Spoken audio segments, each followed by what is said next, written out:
ಒಂದು ಸಬ್ಬತ್ ದಿನದಲ್ಲಿ ಮತ್ತೊಂದು ಆವರ್ತಿ ನಾವೆಲ್ಲರೂ ಆತನ ಪಾದ ಸನ್ನಿಧಾನದಲ್ಲಿ ಸೇರಿ ಬರುವಂತೆ ಕೊಟ್ಟಂತ ಕೃಪೆಗಾಗಿ ಆತನಿಗೆ ನಾವು ವಂದಿಸುವವರಾಗಿದ್ದೇವೆ. ಆತನ ನಾಮವನ್ನು ನಾವು ಇಲ್ಲಿ ಆರಾಧಿಸಲಿಕ್ಕೆ, ಆತನ ವಾಕ್ಯವನ್ನು ಕೇಳಲಿಕ್ಕೆ ನಾವು ಬಂದಿದ್ದೇವೆ. ನನಗೆ ಒಂದು ತುಂಬಾ ಆಪ್ತವಾದ ವಾಕ್ಯ ಯಾವುದೆಂದರೆ ಲ್ಯಾಮೆಂಟೇಷನ್ಸ್ chapter 3 verse 22 to 23. It says, King James version ಅಲ್ಲಿ ನಾವು ಓದ್ತೇನೆ. It is of the Lord's mercy that we are not consumed, because his compassion fail not. And the next verse says, they are new every morning. Great is thy faithfulness. Amen. ದೇವರ ಕರುಣೆ ಇರ್ತಿರ್ಲಿಲ್ಲದಿದ್ರೆ ನಾವು ಇವತ್ತು ಬದುಕಲು ಸಾಧ್ಯವೇ ಇಲ್ಲ. Amen. And the great thing is, his mercies are new every morning. ನಿನ್ನೆ ಇದ್ದ ಮರ್ಸಿಗಿಂತಲೂ ಇವತ್ತಿನ ಕರುಣೆ ಅದು ಇನ್ನೂ ಹೊಸದಾಗಿ ಇನ್ನೂ ಹೆಚ್ಚಾಗಿ ಇದೆ. ನಾವು ಎನಿಸಬಹುದು ನಮ್ಮ ನಿನ್ನೆದು ಕಷ್ಟ ನೋವು ಎಲ್ಲವೂ, ಅದು ದೇವರ ವಾಕ್ಯ ಹೇಳ್ತದೆ his mercies are new every morning. So we have a new mercy today, we have a new mercy tomorrow. It's not the same. So let's worship the Lord, let's praise his name. Let us all rise up and let's praise God's name. Amen.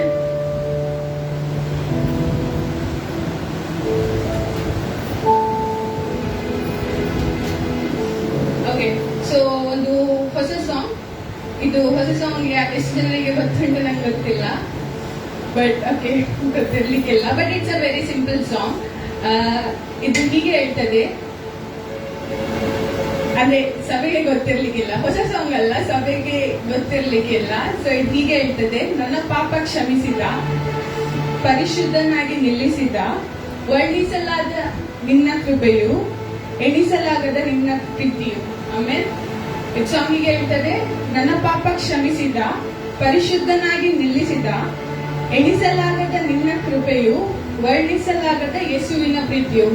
ಎಲ್ಲರೂ ಒಟ್ಟಾಗಿ ಹಾಡುವ. ಆಮೇಲೆ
ತುಂಬಾ ಬೇಗ ಚಿಕ್ಕ song.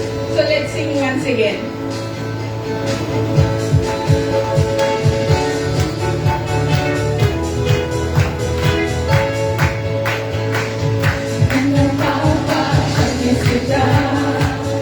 ಪರಿಶುದ್ಧನಾಗಿ ನಿಲ್ಲಿಸಿದ, ನನ್ನ ಪಾಪ ಕ್ಷಮಿಸಿದ, ಪರಿಶುದ್ಧನಾಗಿ ನಿಲ್ಲಿಸಿದ, ನನ್ನ ಪಾಪ ಕ್ಷಮಿಸಿದ, ಪರಿಶುದ್ಧನಾಗಿ ನಿಲ್ಲಿಸಿದ.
ನಾಮವಾಗಿದೆ ಸ್ವಾಮಿ. ಹೌದು ಸ್ವಾಮಿ, ಲೋಕದಲ್ಲಿರುವಂತ ಯಾವ ನಾಮಕ್ಕಲ್ಲ ಕರ್ತನೆ, ನಿನ್ನ ನಾಮ ಒಂದೇ ಮೇಲೆ ಮಹಿಮೆಯನ್ನು ಹೊಂದಲು ಶಕ್ತವಾದ ನಾಮವಾಗಿದೆ ಕರ್ತನೆ ಸ್ವಾಮಿ. ನಿನ್ನ ನಾಮಕ್ಕೆ ಸ್ತೋತ್ರ ಕರ್ತನೆ. ಹೌದು ಸ್ವಾಮಿ, ನಿನ್ನನ್ನು ಆರಾಧಿಸುವಂತ ಸಮಯದಲ್ಲಿ ಕರ್ತನೆ ನೀನೇ ಮಹಿಮೆ ಹೊಂದು ಸ್ವಾಮಿ. ಅಬ್ಬ ತಂದೆ ನೀನೇ ಮಹಿಮೆ ಹೊಂದು ಕರ್ತನೆ. ನಿನ್ನ ನಾಮಕ್ಕೆ ಸ್ತೋತ್ರ ಸ್ವಾಮಿ.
ಮಾನ ಮಹಿಮೆ ರಾಜ ಚಪ್ಪಲೆ ದೊಡ್ಡ ಮಾತ್ರವನ್ನು ಕಳಕಳಿಸೋಣ. Thank you thank you thank you daddy. Thank you father. Thank you Jesus.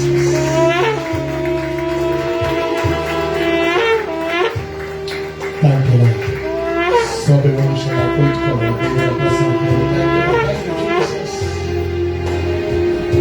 ಕರ್ತನೆ, ಈ ಸಮಯದಲ್ಲಿ ದೇವರೇ ಕರ್ತನೆ ನಮ್ಮೆಲ್ಲರನ್ನ ಸ್ತುತಿಯ ಮೂಲಕ ಸಿದ್ಧಪಡಿಸಿದ್ದೆ. ಕರ್ತನೆ, ಈಗ ಬೀಜ ಬಿತ್ತಲ್ಪಡುವಂತಹ ಸಮಯ. ಕರ್ತನೆ, ಅದರ ಸಿದ್ಧ ಮನಸ್ಸಿಂದ ಸ್ವೀಕರಿಸುವಂತ ಒಂದು ಬಲವನ್ನು ಪರಲೋಕದ ಸಹಾಯವನ್ನು ನೀಡಿ ನೀನು ಮಾತನಾಡು ರಾಜ. ಶಬಾಲ ಹಾತೆ ಹಲರಾಮಹಾಸಕ್ಕೆ ಬರಬಹುದು. ಎಲ್ಲ ಘನತೆ ಮಾನ ಮಹಿಮೆ ನಿನಗೆ ನಾವು ಸಲ್ಲಿಸ್ತೇವೆ ಯೇಸುವಿನ ನಾಮದಲ್ಲಿ ಪ್ರಾರ್ಥನೆ. Amen amen amen. ದೇವರ ವಾಕ್ಯವನ್ನು ನಾವು ಕೇಳಿಸಿಕೊಳ್ಳುವಂತ ಒಂದು ಅವಧಿ ಸಮಯ. Hallelujah hallelujah. ದೇವರ ವಾಕ್ಯವನ್ನು ನಾವು ಕೇಳಿಸಿಕೊಳ್ಳೋಣ. ದೇವರ ಸೇವಕರು ನಮ್ಮನ್ನ ದೇವರ ವಾಕ್ಯದಲ್ಲಿ ನಡೆಸುತ್ತಿದ್ದಾರೆ. ಎಲ್ಲರೂ ಚಪ್ಪಲೆ ಕೊಡಕ್ಕೆ ಹೋಗಿ ದೇವರ ಸೇವಕರನ್ನ ವೇದಿಕೆ ಆಹ್ವಾನಿಸೋಣ.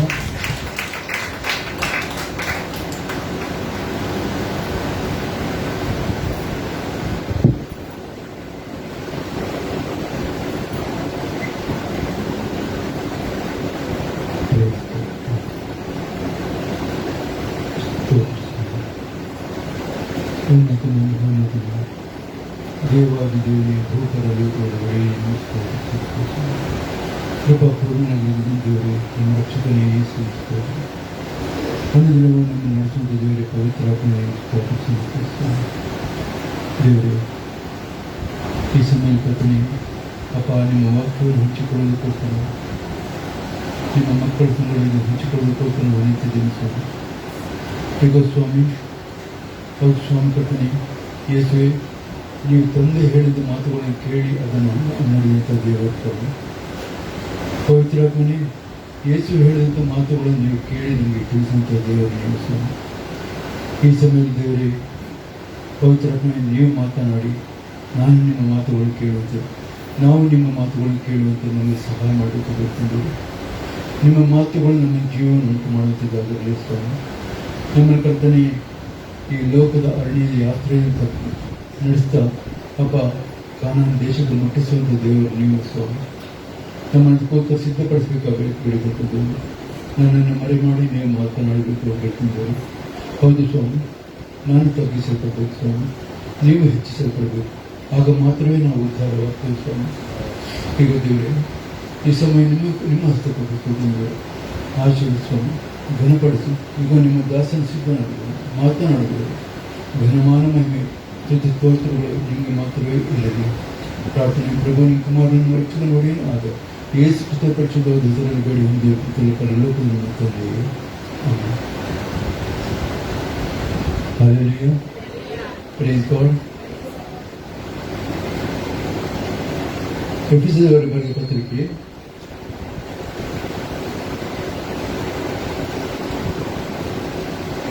14 ಮತ್ತು 15ನೇ ವಚನ. ಎಫೆಸ 4ನೇ ಅಧ್ಯಾಯ 14 ಮತ್ತು 15ನೇ ವಚನ.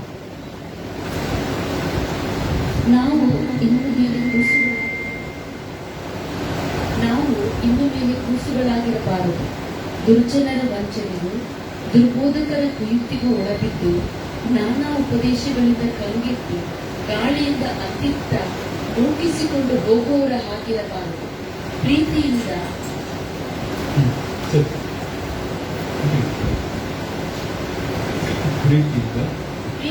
ಸತ್ಯವನ್ನು ಅನುಸರಿಸುತ್ತಾ ಬೆಳೆದು ಎಲ್ಲಾ ವಿಷಯಗಳಲ್ಲಿ ಕ್ರಿಸ್ತನ ವಾಕ್ಯವನ್ನು ಹೊಂದುತ್ತಾ ಬರಬೇಕು. ನಾವು ಯಾವುದಕ್ಕೋಸ್ಕರ ಕರೆಯಲ್ಪಟ್ಟಿದ್ದೇವೆ ಅಂದರೆ, ಪ್ರೀತಿಯಿಂದ ಸತ್ಯವನ್ನು ಅನುಸರಿಸುತ್ತಾ ಬೆಳೆದು ಎಲ್ಲಾ ವಿಷಯಗಳಲ್ಲಿಯೂ ಕ್ರಿಸ್ತನ ಐಕ್ಯವನ್ನು ಹೊಂದುತ್ತಾ ಬರಬೇಕೆಂದು ಕರೆಯಲ್ಪಟ್ಟಿದ್ದೇವೆ. ನಿಮ್ಮ ರಕ್ಷಣೆಯ ಉದ್ದೇಶ, ದೇವರು ನಮಗೆ ರಕ್ಷಣೆ ಯಾಕೆ ಕೊಟ್ಟಿದ್ದಾರೆ? ಅನ್ನೋದನ್ನು ನಾವು ಎಷ್ಟೋ ಬಾರಿ ನಾವು ಕೇಳ್ಬೋದು. ದೇವರ ಉದ್ದೇಶ ಇರುವುದೇನು? ನಾವು ಕ್ರಿಸ್ತನ ಸಾರಥ್ಯವನ್ನು ಧರಿಸಿಕೊಳ್ಳುವುದಾಗಿದೆ. ಮೊದಲನೇ ಆದಾಮನ ತಪ್ಪಿ ಹೋದ, ಆತನಿಲ್ಲದಂತ ದೇವರ ಸಾರಥ್ಯ ಹೊರಟೋಯಿತು. ಮತ್ತೆ ಆತನ ಸಾರಥ್ಯದಲ್ಲಿ ನಾವು ಬಂದೆವು, ಅದನ್ನೇ ನಡೀತಾ ಬಂದೆವು. ಈಗ ನಮ್ಮನ್ನು ಪುನಃ ಆ ಹಳೆ ಮೊದಲಿದ್ದಂತ ದೇವರ ಸಾರಥ್ಯಕ್ಕೆ ತರಬೇಕು ಅನ್ನೋ ದೇವರ ಇಚ್ಛೆ ಇದ್ದರಿಂದಾಗಿ ಪುನಃ ನಮ್ಮನ್ನು ನೂತನ ಸೃಷ್ಟಿಯಾಗಿ ಮಾಡೋದಕ್ಕೆ ನಾವು ತಾಯಿ ಹೊಟ್ಟೆಯೊಳಗೆ ಹೋಗುವಂತ ಅವಕಾಶ ಇಲ್ಲದೆ ಇರೋದ್ರಿಂದಾಗಿ ನಾವು ನೂತನ ಸೃಷ್ಟಿಯಾಗಿ ಮಾಡೋದಕ್ಕಾಗಿ ನಮ್ಮನ್ನು ಕ್ರಿಸ್ತನ ಮೂಲಕ ನಮ್ಮ ನೂತನ ಸೃಷ್ಟಿಯನ್ನಾಗಿ ಮಾಡಿರುತ್ತೇವೆ. ನಾವು ಯಾವಾಗ ಕ್ರಿಸ್ತನನ್ನು ಸ್ವೀಕರಿಸಿದ್ದೇವೋ ಆಗ ಪವಿತ್ರಾತ್ಮನ ನಮ್ಮೊಳಗೆ ಬಂದು ನಮ್ಮನ್ನು ಎಲ್ಲಾ ವಿಷಯಗಳು ಕೂಡ ಸತ್ಯಕ್ಕೆ ಸೇರಿಸುವಂತ ದೇವರು ಆತನಾಗಿದ್ದಾರೆ. ದೇವರ ಉದ್ದೇಶ ನಮ್ಮಲ್ಲಿ ಕ್ರಿಸ್ತನ ಸಾರಥ್ಯವನ್ನು ಉಂಟು ಮಾಡುತ್ತೆ. ಅದಕ್ಕೋಸ್ಕರ ದೇವರು ನಮ್ಮನ್ನು ಕರೆದಿದ್ದಾರೆ. ಅದಕ್ಕೋಸ್ಕರ ದೇವರು ನಮಗೆ ಸತ್ಯವೇದವನ್ನು ಕೊಟ್ಟಿದ್ದಾರೆ. ಸತ್ಯವೇದದಲ್ಲಿ ವಾಕ್ಯಗಳನ್ನು ನಾವು ತಿಳಿದುಕೊಂಡು ಅರಿತುಕೊಂಡು ಅದರ ಪ್ರಕಾರ ನಾವು ಜೀವಿಸುವರಾಗುವಾಗ ನಾವು ಕ್ರಿಸ್ತನ ಸಾರಥ್ಯವನ್ನು ಹೊಂದಿಕೊಳ್ಳುವುದಕ್ಕೆ ಸಾಧ್ಯವಿದೆ.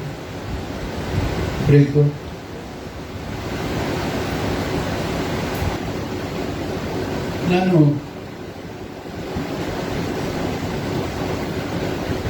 ರಕ್ಷಣೆಗೆ ಬಂದು ಕೆಲವು ಸಮಯದ ನಂತರ ನಾನು ಹೀಗೆ ಈ ವಿಮೋಚನ ಕಾಂಡವನ್ನು ಓದ್ತಿರ್ಬೇಕಾದ್ರೆ ಕೆಲವು ಆಲೋಚನೆಗಳು. ವಿಮೋಚನ ಕಾಂಡ ಇಸ್ರಾಯೇಲರನ್ನು ಐಗುಪ್ತದಿಂದ ಕಾನಾನ್ ದೇಶಕ್ಕೆ ನಡೆಸುವಂತಹ ಒಂದು ಭಾಗ. ಐಗುಪ್ತದಿಂದ ಕಾನಾನ್ ದೇಶಕ್ಕೆ ನಡೆಸುವಂತಹ ಒಂದು ಭಾಗ. ಇದರಲ್ಲಿ ಇಸ್ರಾಯೇಲ್ ಯಾವ ರೀತಿ ನಡ್ಕೊಂಡ್ರು ಅಂತ ನಾನು ಸ್ಟಡಿ ಮಾಡ್ಕೊಂಡು ಹೋಗುವಾಗ ನನಗೆ ಕೆಲವು ಸಂಗತಿಗಳು ಸಿಕ್ಕಿತು.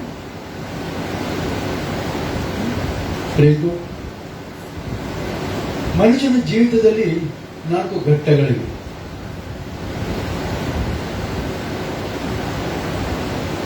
ಒಂದನೇದು ಶೈಶವ,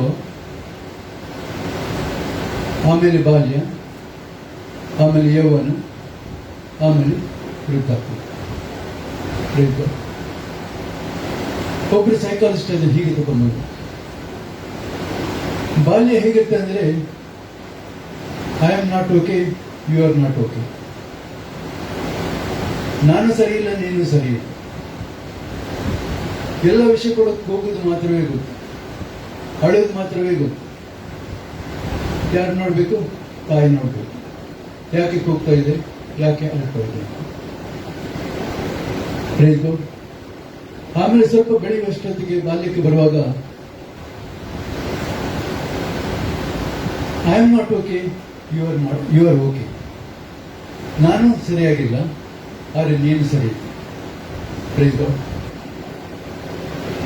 ಆಗ ನಾನು ಸರಿ ಇಲ್ಲ ಅಂತ ಹೇಳೋದ್ರ ಮೂಲಕವೇ ನನಗೆ ಅದು ಬೇಕು ಇದು ಬೇಕು ಅಂತ ಕೇಳಲಿಕ್ಕೆ ಬರ್ತದೆ. ಯಾರನ್ನ ಕೇಳ್ಬೋದು? ಯಾರು ನಮಗೆ ಕೊಡ್ಲಿಕ್ಕೆ ಹೋಗ್ತಾರೋ ಅವರ ಹತ್ರ. ತಾಯಿ ಇರ್ಬೋದು, ತಂದೆ ಇರ್ಬೋದು. ಆಮೇಲೆ ಒಂದು ಘಟ್ಟ ಬರ್ತದೆ, ಬಹಳ ಒಂದು ಕ್ಲಿಷ್ಟವಾದಂತ ಒಂದು ಘಟ್ಟ, ಒಂದು ಸಮಸ್ಯೆಯ ಘಟ್ಟ.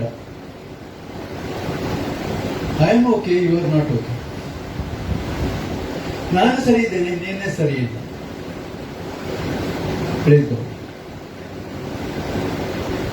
ಇದು ಯೌವನ ಪ್ರಾಯ. ಎಲ್ಲ ಮಕ್ಕಳ ಕಡೆ ಹೆಚ್ಚಾಗಿ ನಾವು ಕಾಣ್ತೀವಿ.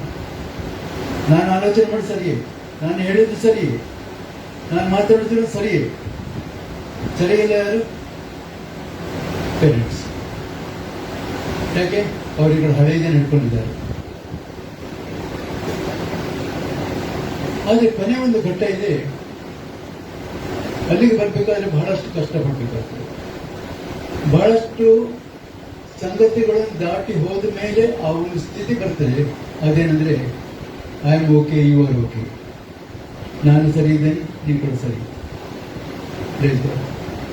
ಅದು ಒಬ್ಬರೊಬ್ಬರು ಅರ್ಥ ಮಾಡ್ಕೊಳ್ಳುವಂತ ರೀತಿ ಬರ್ತದೆ. ರೈತು ಇಸ್ರೇಲ್ರು ಐಗುಪ್ತ ದೇಶದ ಹೊರಟು ಬಂದಾಗ ಆಗಿನವರು ಏನು ಚಿಕ್ಕ ಮಕ್ಕಳು, ಇದ್ರ ವಯಸ್ಸಿನಲ್ಲ ನಾನು ಹೇಳ್ತೇನೆ, ಆತ್ಮೀಕವಾದ ರೀತಿಯಲ್ಲಿ ಅವರು ಚಿಕ್ಕ ಮಕ್ಕಳು, ದೇವರ ಬಗ್ಗೆ ಆಗ್ತಾನೆ ಗೊತ್ತು ಅಷ್ಟೇ. ಕೆಂಪು ಸಮುದ್ರ ಎದುರಾಗಿ ಬಂತು, ಮುಂದಕ್ಕೆ ಸಮುದ್ರ ಇದೆ, ಹಿಂದೆ ಫರೋಹನ ಸೈನ್ಯ ಇದೆ, ಏನ್ ಮಾಡೋದು ಗೊತ್ತಲ್ಲ, ಕೂಗಲಿಕ್ಕೆ ಸ್ಟಾರ್ಟ್ ಮಾಡಿದ್ರು. ಅವರ ನಾಯಕ ಒಬ್ಬ ಇದ್ದ, ಮೋಶೆ. ದೇವರಿಗೆ ಕೇಳಿದ್ರು, ದೇವರು ಹೇಳ್ತಾರೆ ಕೋಲು ಚಾಚು ಅಂತ. ಸಮುದ್ರ ಭಾಗ ಆಯ್ತು, ನಡೆದು ಹೋಯ್ತು. ಮುಂದಕ್ಕೆ ಯೋರ್ದಾನ್ ಹೊಳೆ ಬಂತು, ನೀರು ಹರಿತಾ ಇದೆ. ಈಗ ದೇವರು ಕೋಲು ಚಾಚಲಿಕ್ಕೆ ಹೇಳಲಿಲ್ಲ, ಯಾಕೆ? ಸ್ವಲ್ಪ ಬೆಳೆದಿದ್ದಾರೆ ಮಕ್ಕಳು. ನೀರನ್ನ ಕಾಲಿಟ್ಟಾಗ ನೀರು ಭಾಗ ಆಗಿದೆ. ಅಲ್ಲಿ ನಂತರ ಬಹಳ ಕಠಿಣ ಪರಿಸ್ಥಿತಿ ಬಂತು. ಅರಣ್ಯದಲ್ಲಿ ಎಲ್ಲದಕ್ಕೂ ಕೂಡ ಗುಣಗುಟ್ಟುದು. ನಾವು ಅಲ್ಲೇ ಇದ್ದಿದ್ದು ಸರಿಯಾಗಿತ್ತು, ಅಲ್ಲಿ ನಮ್ಗೆ ಎಲ್ಲ ಕೂಡ ಇತ್ತು, ಅಲ್ಲಿ ತಿನ್ನುವುದಕ್ಕೆ ಅದು ಇತ್ತು, ಕುಡಿಯೋದಕ್ಕೆ ಇದಿತ್ತು. ಈಗ ಯಾರು ತಪ್ಪ್ಯಾರ್ದು? ದೇವರು. ಮೋಶೆ, ನೀನು ನನ್ನ ಅಲ್ಲಿಂದ ಕರ್ಕೊಂಡ್ ಬಂದಿಯಲ್ಲ.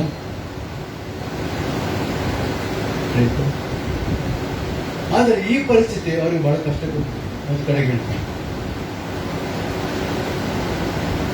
ಕೊನೆಗೆ ಎರಿಕೋ ಹತ್ರ ಬರುವ ಹೊತ್ತಿಗೆ ಅವರಿಗೆ ಒಂದು ಗೊತ್ತಾಯ್ತು, ದೇವರು ನಮ್ಗೆ ಇದನ್ನು ವಶ ಮಾಡಿಕೊಡ್ಬೇಕು ಅಂತ ಹೇಳಿದ್ರೆ ದೇವರು ಹೇಳಿದಾಗೆ ನಾವು ಕೂಡ ಕೇಳಬೇಕು. I am okay, you are okay. ಆಗ ನಾನು ಅದನ್ನೇ ಆಲೋಚನೆ ಮಾಡ್ಕೊಂಡು ಹಾಗೇನೆ ನಾನು ಮುಂದೆ ಹೋಗ್ತಾ ಇದ್ದೆ. ಆ ಇತ್ತೀಚಿನ ದಿವಸಗಳಲ್ಲಿ ನಾನು ಸ್ಟಡಿ ಮಾಡಿಸ್ಕೊಂಡು ಹೋಗ್ತಿರುವಾಗ ಈ ಒಂದು ಅದೇ ಆಲೋಚನೆ, ಹೊಸ ಒಡಂಬಡಿಕೆ ನಾವು ಹೇಗೆ ನೋಡ್ತೇವೆ ಅಂತ. ಪ್ರಯತ್ನ ಅಂದ್ರೆ ನಾವು ಕೂಡ ಎಲ್ಲಿಗೆ ಹೋಗೋರೀಗ? ನಾವು ಕೂಡ ಕಾನಾನ್ಗೇನೆ ಹೋಗೋರು. ಎಲ್ಲಿಂದ ಬಂದಿದ್ದೇವೆ? ಐಗುಪ್ತದಲ್ಲೇ ಬಂದಿದ್ದೇವೆ. ಪ್ರಯತ್ನ ನಾವು ಕೂಡ ಹೋಗೋದರಿಗೆ ಕಾನಾನ್ಗೆ.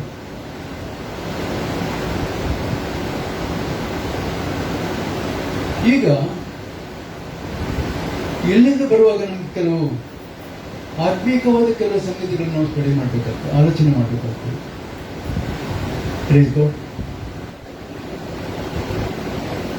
ಐಗುಪ್ತದಿಂದ ಹೊರಗೆ ಬಂದಂತ ನಾವು ಈಗ ಇದರಲ್ಲಿ ಈ ಸಂಗತಿಗಳನ್ನು ಹೇಳುವಾಗ ಒಂದು ನಾವು ಮನಸ್ಸನ್ನು ಇಟ್ಕೊಳ್ಬೇಕು, ಇಲ್ಲಿ ನಮ್ಮ ವಯಸ್ಸು ಇಂಪಾರ್ಟೆಂಟ್ ಅಲ್ಲ. ನಾವು ಎಷ್ಟು ಎತ್ತರಕ್ಕೆ ಬೆಳೆದಿದ್ದೇವೆ, ಎಷ್ಟು ದೊಡ್ಡವರಾಗಿದೆ, ನಮ್ಮ ವಯಸ್ಸು ಏನಿದೆ ಅದು ಇಂಪಾರ್ಟೆಂಟ್ ಅಲ್ಲ. ಇಲ್ಲಿ ನಾವು ತಿಳ್ಕೊಂಡಿದ್ದೇನೆಂದ್ರೆ ನಮ್ಮ ಆತ್ಮೀಕ ಜೀವಿತ, ನಮ್ಮ ಸ್ಪಿರಿಚುವಲ್ ಲೈಫ್ ನಾವು ಸ್ಟಡಿ ಮಾಡ್ತಾ ಇದ್ದೇವೆ. ನಾವು ಸ್ಪಿರಿಚುವಲಿ ಎಲ್ಲಿದ್ದೇವೆ ಇದನ್ನು ನಾವು ಪರೀಕ್ಷೆ ಮಾಡಿಕೊಂಡ್ರೆ ನಾವು ಕೊನೆಯ ಘಟ್ಟವನ್ನು ಮುಟ್ಲಿಕ್ಕೆ ಸಾಧ್ಯ ಆಗ್ತದೆ. ಓಕೆ, ಈಗ ಹೋಗ್ಬೇಕು.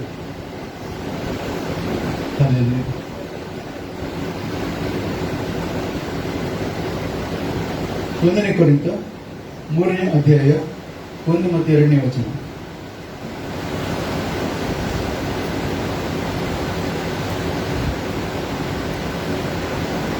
ಸಹೋದರರೇ, ನಾನಂತೂ ದೇವರಾತ್ಮನಿಂದ ನಡೆಸಿಕೊಳ್ಳುವವರಿಗೆ ತಕ್ಕಂತೆ ನಿಮ್ಮ ಸಂಗಡ ಮಾತಾಡಲಾರದೆ, ಪ್ರಾಪಂಚಿಕರು, ಕ್ರಿಸ್ತನ ವಿಷಯದಲ್ಲಿ ಎಳೆಗೂಸುಗಳು ಆಗಿರುವಂತವರಿಗೆ ತಕ್ಕಂತೆ ನಿಮ್ಮ ಸಂಗಡ ಮಾತಾಡಬೇಕಾಯಿತು. ನಿಮಗೆ ಹಾಲು ಕುಡಿಸಿದೆನು, ಅನ್ನ ಕೊಡಲಿಲ್ಲ. ಅನ್ನ ತಿನ್ನುವುದಕ್ಕೆ ನಿಮಗೆ ಇನ್ನೂ ಶಕ್ತಿ ಇರಲಿಲ್ಲ, ಈಗಲಾದರೂ ಶಕ್ತಿ ಇಲ್ಲ. ಯಾಕಂದರೆ ಇನ್ನೂ ಶರೀರಾಧೀನ ಸ್ವಭಾವವುಳ್ಳವರಾಗಿದ್ದೀರಿ. ನಿಮ್ಮೊಳಗೆ ಹೊಟ್ಟೆ ಕಿಚ್ಚು ಜಗಳಗಳು ಇರುವಲ್ಲಿ ನೀವು ಶರೀರಾಧೀನ ಸ್ವಭಾವವುಳ್ಳವರಾಗಿದ್ದು ಕೇವಲ ನರಪ್ರಾಣಿಗಳಂತೆ ನಡೆಯುತ್ತಿರಲ್ಲವೇ?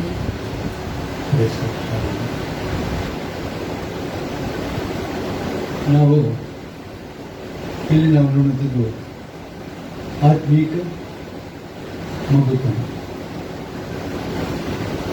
ಇಲ್ಲಿ ಪೌಲ ಹೇಳ್ತಿದ್ದಾನೆ, ನೀವು ಇನ್ನು ಕೂಡ ಏನು ಹಾಲು ಕುಡಿಯುವಂಥದ್ದು. Praise God. ಇಲ್ಲಿ ಯಾರಿಗೆ ಯಾವ ಪಾಠ ಸಿಗ್ತದೆ ಅದನ್ನು ಹಿಕ್ಕಿಕೊಳ್ಳಿ. ಕೆಲವರು ಒಂದು ಸ್ಟೇಜನ್ನು ದಾಟಿಕೊಂಡು ಬಂದಿರಬಹುದು, ನಾವು ಕೆಲವರು ಒಂದೊಂದು ಸ್ಟೇಜ್ ದಾಟಿಕೊಂಡು ಬಂದಿರ್ಬೋದು, ಕೆಲವರು 3ನೇ ಸ್ಟೇಜ್ 4ನೇ ಸ್ಟೇಜಿಗೆ ಬಂದಿರಬಹುದು. Praise God. ಆದರೆ ನಾವು ಇದನ್ನು ತಿಳ್ಕೊಂಡು ಹೋಗುವಾಗ ನಾವು ಯಾವ ಸ್ಟೇಜಲ್ಲಿ ಇದ್ದೇವೆ ಅನ್ನೋದನ್ನು ನಾವು ತಿಳ್ಕೊಳ್ಬೇಕಾಗ್ತದೆ. Praise God. ನೀವು ಹಾಲು ಕುಡಿಯತಕ್ಕವರು. Praise God. ಹಾಲು ಕುಡಿಯತಕ್ಕವರು ಅಂತ ಹೇಳಿದ ಮಗುವಿನಂತ ಸ್ವಭಾವ ಎಲ್ಲ ವಿಷಯಗಳು ಕೂಡ ಏನ್ ಗೊತ್ತುಂಟು? ಕೂಗುದು ಗೊತ್ತು. ಎಲ್ಲದೂ ಕೂಡ ಕೂಗು. ಅದು ಸರಿ ಇಲ್ಲ, ಇದು ಸರಿ ಇದಿಲ್ಲ. ಏನ್ ಬೇಕು? ಹಸಿವಾದ್ರೂ ಕೂಗುದು, ಹೊಟ್ಟೆ ನೋವಾದ್ರೂ ಕೂಗುದು. Praise God. ಏನಾಗಬೇಕಂದ್ರೆ ಇಲ್ಲಿ ನಿಮ್ಮನ್ನು ನಡೆಸುವವರಿಗೆ ಆ ಒಂದು ಏನ್ ಬೇಕಂದ್ರೆ ಅದರ ಕಡೆ ನಿಮ್ಮ ಕಡೆಗೆ ಗಮನ ಕೊಡ್ತಾ ಇರ್ಬೇಕು. Praise God. ನಿಮ್ಮ ಕಡೆಗೆ ಗಮನ ಕೊಡ್ಬೇಕಾಗ್ತದೆ. ಅವ್ರು ಬೇರೆ ಬೇರೆ ಯಾವ ಕೆಲಸ ಮಾಡಲಿಕ್ಕೆ ಅವಕಾಶ ಕೊಡೋದು. ಕೂಗುದೆ ಕೂಗುದೆ ಕೂಗುದೆ ಕೂಗುದು, ಯಾವಾಗ ನೋಡಿದ್ರು ಕೂಗು. Praise God. ಅವರಿಗೆ ಹಾಲು ಬೇಕು. ಎಂತ ಆಹಾರ ಬೇಕು? ಯಾವಾಗ ನೋಡಿ ಕೂಡ ಮಿರಾಕಲ್ಸ್ ಆಗಬೇಕು, ಹೀಲಿಂಗ್ ಆಗಬೇಕು. Praise God. Basic teachings. ಒಬ್ಬರು ಸೇವಕರು ಹೀಗೆ ಹೇಳ್ತಾ ಇದ್ದಾರೆ, ಇವತ್ತು ಕೂಡ ಎಷ್ಟೋ ಸಭೆಗಳು ಯಾವ ಸ್ಥಿತಿ ಇದೆ ಅಂದ್ರೆ ಅವರಿಗೆ ಕಣ್ಣೊರೆಸೋ ಮೂಗೊರೆಸೋ ಮಾತುಗಳನ್ನು ಕೇಳಲಿಕ್ಕೆ ಇಷ್ಟ. ಏನು? ಕಣ್ಣೊರೆಸೋದು ಮೂಗೊರೆಸೋದು ಮಾತು. ದೇವರನ್ನ ಕಣ್ಣೊರೆಸ್ಬೇಕು, ನನ್ನ ಮೂಗೊರೆಸ್ಬೇಕು ಅಂತ ಹೇಳಿ. ಆದ್ರೆ ಬೆಳವಣಿಗೆ ಇಲ್ವಾ? Praise God. ಅಂದ್ರೆ ನಮ್ಮ ಬೆಳವಣಿಗೆ ಯಾವ ಹಂತದಲ್ಲಿದೆ ಹಾಗಿದೆ? ಯಾವಾಗ ನೋಡಿ ಪ್ರತಿಯೊಂದು ಕೂಡ ನಾವು ಏನ್ ಕಿರಿಕಿರಿ ಮಾಡ್ತಾನೆ ಇರ್ತೇವೆ ಅಂತ ಹೇಳಿದ್ರೆ ನಮ್ಮ ಬೆಳವಣಿಗೆ ಯಾವ ಹಂತಕ್ಕೆ ಬರ್ತದೆ? ಯಾವಾಗ ಕಣ್ಣೊರೆಸೋ ಮೂಗೊರೆಸೋದಲ್ಲಿ ಎಂತ ಕೂತ್ಕೊಳ್ಳಿಕ್ಕಾಗ್ತದ? ಆತ್ಮಿಕವಾಗಿ ನಾವು ಬೆಳಿಬೇಕಂತ ಇದರಲ್ಲಿದ್ದೇವೆ ನಾವು. Praise god.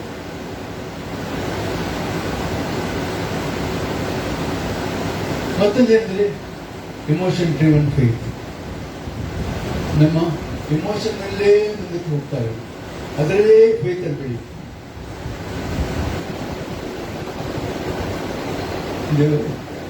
ಕಷ್ಟ ಏನಂದ್ರೆ ಆ ಕಷ್ಟ ಉಂಟು, ಈ ಕಷ್ಟ ಉಂಟು, ಹಾಗೆ ಹೀಗೆ, ಅವ್ರು ಹಾಗೆ ಮಾಡಿದ್ರು, ಇವ್ರು ಹೀಗೆ ಮಾಡಿದ್ರು, ಇದ್ದೇ ಇಮೋಷನ್ ಅಲ್ಲಿ ಹೋಗ್ತಾ ಇರೋದು. ಇದು ಯಾವುದನ್ನು ತೋರಿಸ್ತದೆ ಅಂದ್ರೆ ಆರ್ಥಿಕವಾದ ಒಂದು ಎಳೆತನವನ್ನು, ಮಗುತನವನ್ನು ತೋರಿಸ್ತದೆ. ಅಲ್ಲಿ ಆರ್ಥಿಕವಾದಂತಹ ಒಂದು ಮಗುತನವನ್ನು ತೋರಿಸ್ತದೆ, ಅಥವಾ ಆರ್ಥಿಕವಾದ ಬಾಲ್ಯ ಅಂತ ಹೇಳ್ಬೋದು. ಕೆಲವರು ಸ್ವಲ್ಪ ಬೆಳೀತಾರೆ, ಅವ್ರು ಕೂಗುದನ್ನು ಬಿಡುದಿಲ್ಲ. I am not okay, but you are okay. Praise God. ಯಾಕೆ ಇನ್ನೊಬ್ಬರಲ್ಲಿ ಅವ್ರಿಗೆ ಯಾವಾಗ ಕೂಡ ಏನ್ ಬೇಕಂದ್ರೆ ಅವ್ರಿಗೆ ಸಮಾಧಾನ ಹೇಳ್ತಾ ಇರ್ಬೇಕು, ಸಮಾಧಾನ ಹೇಳ್ತಾ ಇರ್ಬೇಕು, ಹಾಗೂ ಅವ್ರು ಹೇಳಿದ್ರೆ ಕೇಳ್ತಾ ಇರ್ಬೇಕು, ಅದಕ್ಕೆ ಕಿವಿ ಕೊಡ್ಬೇಕು. ಅವರು ಸಮಾಧಾನ ಪಡಿಸೋದಕ್ಕೇನೆ ಹೋಗ್ತಿದ್ರು. ಯಾಕಂದ್ರೆ ಅವರು ಬೆಳೀಲಿಕ್ಕೆ ಇಷ್ಟಪಡೋದಿಲ್ಲ, ಇನ್ನು ಮೇಲೆ ಹೋಗ್ಲಿಕ್ಕೆ ಇಷ್ಟಪಡೋದಿಲ್ಲ. ಇನ್ನು ಕೂಡ ಏನು ಹಾಲು, ಬ್ರೆಡ್ ಅನ್ನು ಹಾಲನ್ನು ಮುಳುಗಿಸಿಯೇ ಕೊಡ್ಬೇಕು. ಬ್ರೆಡ್ ಅನ್ನು ಹಾಲನ್ನು ಮುಳುಗಿಸಿಯೇ ಕೊಡ್ಬೇಕು. ತಿನ್ನಲಿಕ್ಕೆ ಏನು ತಯಾರಿಲ್ಲ. ಹಲ್ಲು ಬಂದಿದೆ, ತಿನ್ನಲಿಕ್ಕೆ ತಯಾರಿಲ್ಲ. ಅಲ್ಲಿ ಮತ್ತೆ ಏನೇ ವಿಷಯಗಳಿದ್ರು ಕೂಡ ಕೂಡಲೇ ಡಿಸ್ಕರೇಜ್ ಆಗ್ಬೇಕು. ಏನು ಆಸಕ್ತಿಯನ್ನು ಕಳ್ಕೊಬೇಕು.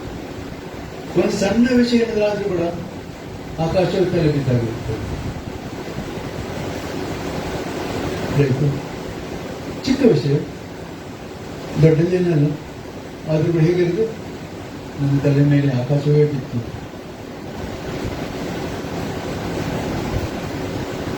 ಅಲ್ಲಿ ಮತ್ತೆ ದಿನದಲ್ಲಿ ಅವರಿಗೆ ಒಬ್ಬರಾಗಿ ಯಾವುದು ಕೂಡ ಹೋಗ್ಲಿಕ್ಕಾಗಿದೆ. ತಾವಾಗಿ ಒಂದು ಹೆಜ್ಜೆಯನ್ನು ಮುಂದೆ ಇಡ್ಲಿಕ್ಕಾಗುವುದಿಲ್ಲ. ಯಾರ್ದಾದ್ರೂ ಸಹಾಯ ಬೇಕು, ಯಾರಾದ್ರೂ ಜೊತೆಯಲ್ಲಿರ್ಬೇಕು, ಯಾರಾದ್ರೂ ನಡೆಸುವವರು ಬೇಕು. ಯಾಕೆ? ಮಕ್ಕಳು ಹಾಗಾಗಿ ಆತ್ಮೀಕವಾದ ಎಳೆತನ, ಮಗುತನ. ಹಾಗಾಗಿ ಅಲ್ಲಿಂದ ಬೆಳೆದು ಬರ್ತಾರೆ ಸ್ಪಿರಿಚುವಲ್ ಅಡಾಲ್ಸನ್ಸ್, ಆತ್ಮೀಕವಾದ ಯೋಗ, ಆತ್ಮಿಕವಾದ ಹದಿಹರೆಯ ಪ್ರಯುಕ್ತ. ಇದರಲ್ಲಿ ಬರುವ ಎರಡು ಲಕ್ಷಣಗಳು ಬಹಳ ಇಂಪಾರ್ಟೆಂಟ್ ಆಗುತ್ತೆ. ಆತ್ಮಿಕವಾದ ಹದಿಹರೆಯ ಅಂತ ಹೇಳುವಾಗ ನಾನು ಮುಂಚಿನ ಕೆಲವು ಮಂದಿ ಸಹೋದರರಿಗೆ ಮಾತನಾಡುವಾಗ ಅವರು ಪ್ರಾರಂಭಿಕವಾದ ಆತ್ಮಿಕ ಜೀವಿತವನ್ನು ಅವರು ಅಂದ್ರೆ ಆ ಸಮಯ ಹೇಗಿತ್ತು ಅಂತ ಹೇಳ್ತಾರೆ. ಅಂದ್ರೆ ಬರೀ ಪ್ರಾರಂಭಿಕ ಅಂತಾರಲ್ಲ, ಸ್ವಲ್ಪ ಹೊತ್ತು ಬೆಳೆದಿದ್ದಾರೆ, ಆದ್ರೆ ಜೀವಿತ ಹೇಗಿತ್ತು ಅಂತ ಅವ್ರು ಹೇಳ್ತಾ ಇರ್ತಾರೆ. ಕೆಲವರು ಇಲ್ಲೇ ಇದ್ದೀರಿ. ಹೇಗಂದ್ರೆ ಆ ದಿವಸಗಳಲ್ಲಿ ಯಾವಾಗ ನೋಡಿದ್ರೆ ಪ್ರಾರ್ಥನೆಗೆ ಓಡು, ಪ್ರಾರ್ಥನೆಗೆ ರೆಡಿ ಆಗುವಂತ, ಎಲ್ಲಿ ವಾಕ್ಯ ಉಂಟಿದ್ರೆ ಕೇಳಲಿಕ್ಕೆ ಹೋಗುವಂತ.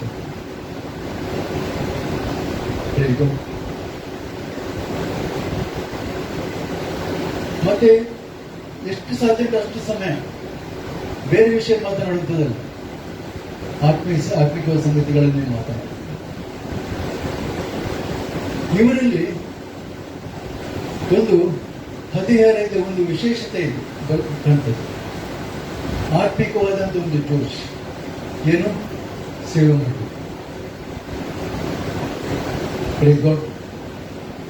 ಸೇವೆ ಮಾಡಿ.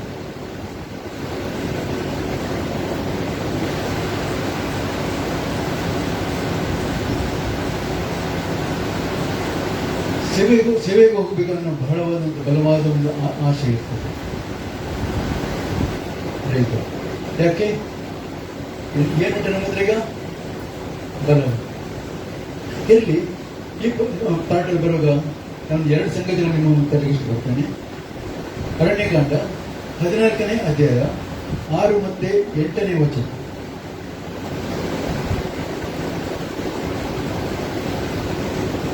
ಆರರಿಂದ 8. ಅರಣ್ಯಕಾಂಡ 14ನೇ ಅಧ್ಯಾಯ. ಆಗ ಮೋಶೆ ಆರೋನರು ಇಸ್ರಾಯೇಲರ ಸರ್ವ ಸಮೂಹದವರ ಮುಂದೆ ಹೋಗಲಿದ್ದಾರೆ ಮತ್ತು ದೇಶವನ್ನು ಸಂಚರಿಸಿ ನೋಡಿದವರಲ್ಲಿದ್ದ ನೂನನ ಮಗನಾದ ಯೆಹೋಶುವನು ಯೆಫುನ್ನೆಯ ಮಗನಾದ ಕಾಲೇಬನು ತಮ್ಮ ಬಟ್ಟೆಗಳನ್ನು ಹರಿದುಕೊಂಡು ಇಸ್ರಾಯೇಲರ ಸರ್ವ ಸಮೂಹದವರಿಗೆ ಹೀಗಂದರು, ನಾವು ಸಂಚರಿಸಿ ನೋಡಿದ ದೇಶವು ಅತ್ಯುತ್ತಮವಾದದ್ದು, ಅದು ಹಾಲು ಜೇನು ಹರಿಯುವ ದೇಶ. ಯೆಹೋವನು ನಮ್ಮನ್ನು ಮೆಚ್ಚಿಕೊಂಡರೆ ಅದರಲ್ಲಿ ನಮ್ಮನ್ನು ಸೇರಿಸಿ ಅದನ್ನು ನಮ್ಮ ಸ್ವಾಧೀನಕ್ಕೆ ಕೊಡುವನು. ಇಲ್ಲಿ ಇಬ್ಬರು ಯವನಸ್ಥರಿದ್ರು, ನಿಜವಾದ ಯವನಸ್ಥರು. ಕಾಲೇಬ ಮತ್ತೆ ಯೆಹೋಶುವ. ಈ ಯವನಸ್ಥರು ಅದೇ ಜನರೊಟ್ಟಿಗೆ ಬಂದಿದ್ರು. ಅವರೆಷ್ಟು ವರ್ಷ ಇದ್ರು? 30 ವರ್ಷ. ದೊಡ್ಡ ಸರಿ. ಅಷ್ಟು ಜನರ ಜೊತೆಲಿ ಅಲ್ಲಿಂದೇ ಬಂದವರು, ಅದೇ ಐದು ದೇಶದಿಂದ ಬಂದವರು. ಅಲ್ಲಿಂದೇ ಬಂದವರಾಗಿದ್ರು, ಅದೇ ಜನರ ಮಧ್ಯೆ ಇದ್ದವರಾಗಿದ್ರು. ಅವರು ಕಳಿಸಲ್ಪಟ್ಟಂತಹ ಒಂದು ವಿಷಯವನ್ನು ಕುರಿತು ಅವರು ಆಲೋಚನೆ ಮಾಡುವಾಗ ಅವರನ್ನು ಯಾವುದಕ್ಕೂ ಕಳಿಸಿದ್ರು? ಎರಿಕೋ ಇದನ್ನು ನೋಡ್ಕೊಂಡ್ ಬರೋದಕ್ಕೆ, ಕಾನಾನ್ ದೇಶವನ್ನು ನೋಡ್ಕೊಂಡ್ ಬರೋದಕ್ಕೆ. ಅಲ್ಲಿಗೆ ಆ 12 ಜನರೊಟ್ಟಿಗೆ ಇವರು ಕೂಡ ಇಬ್ಬರು, 12 ಜನರಲ್ಲಿ. ಆ 12 ಜನರಲ್ಲಿ ಈ ಇಬ್ಬರು ಕೂಡ ಇದ್ದಾರೆ. ಅಲ್ಲಿ ಹೋಗಿ ಬಂದವರು ಅವರು ಆ 10 ಮಂದಿ ಏನೋ ನೋಡಿದ್ದಾರೆ, ಅದನ್ನೇ ಇವರು ಕೂಡ ನೋಡಿದ್ದಾರೆ. Praise God. ಅಲ್ಲಿ ಅವರು ಹೋದ ದೇಶದಲ್ಲಿ ಅವರು ಹೇಳ್ತಾರೆ, ಅದು ಹಾಲು ಜೇನು ಹರಿಯುವ ದೇಶವೇ ಅಂತ ಹೇಳಿಕೊಂಡು ಅವರಲ್ಲಿ ಸ್ಯಾಂಪಲ್ ಕೂಡ ತಗೊಂಡ್ಬಂದಿದ್ದಾರೆ. ಅಲ್ಲಿರುವಂತಹ ಹಣ್ಣುಗಳು ಈ ರೀತಿ ಇವೆ ಅಂತ. Praise God. ಕಾನಾನ್ ದೇಶದಲ್ಲಿದ್ದಂತಹ ಹಣ್ಣುಗಳು ಈ ರೀತಿ ಇವೆ ಅಂತ ಬಿಟ್ಟ ಸ್ಯಾಂಪಲ್ ಕೂಡ ತಗೊಂಡ್ಬಂದಿದ್ದಾರೆ. Praise God. ಆದರೆ 10 ಜನರಲ್ಲಿ ಕಂಡದ್ದೇನು, ಅಲ್ಲಿ ಜನರು ಹೇಗಿದ್ರು ಅಂತ. ಅವರು ಉನ್ನತರಾದ ಪುರುಷರು ಅಂತ ಬಿಟ್ಟು ಹೇಳ್ತಾರೆ. ಅವ್ರು ಬಹಳ ಎತ್ತರವಾದವರು. ಕಡೆಗೆ ಅವ್ರಿಗೆ ಹೇಗೆ ಕಾಣ್ತಾರೆ ಅಂದ್ರೆ, ಮೊದಲು ಹೇಳ್ತಾರೆ ಅವರ ಮುಂದೆ ನಾವು ಮಿಡಿತೆಗಳ ಹಾಗೆ ಕಂಡೆವು ಅಂತೇಳಿ. ಆಮೇಲೆ ಅದಕ್ಕೆ ಸ್ವಲ್ಪ ಸೇರಿಸ್ತಾರೆ, ಅವರಿಗೂ ನಾವು ಹಾಗೇನೇ ಕಂಡೆವು ಅಂತ.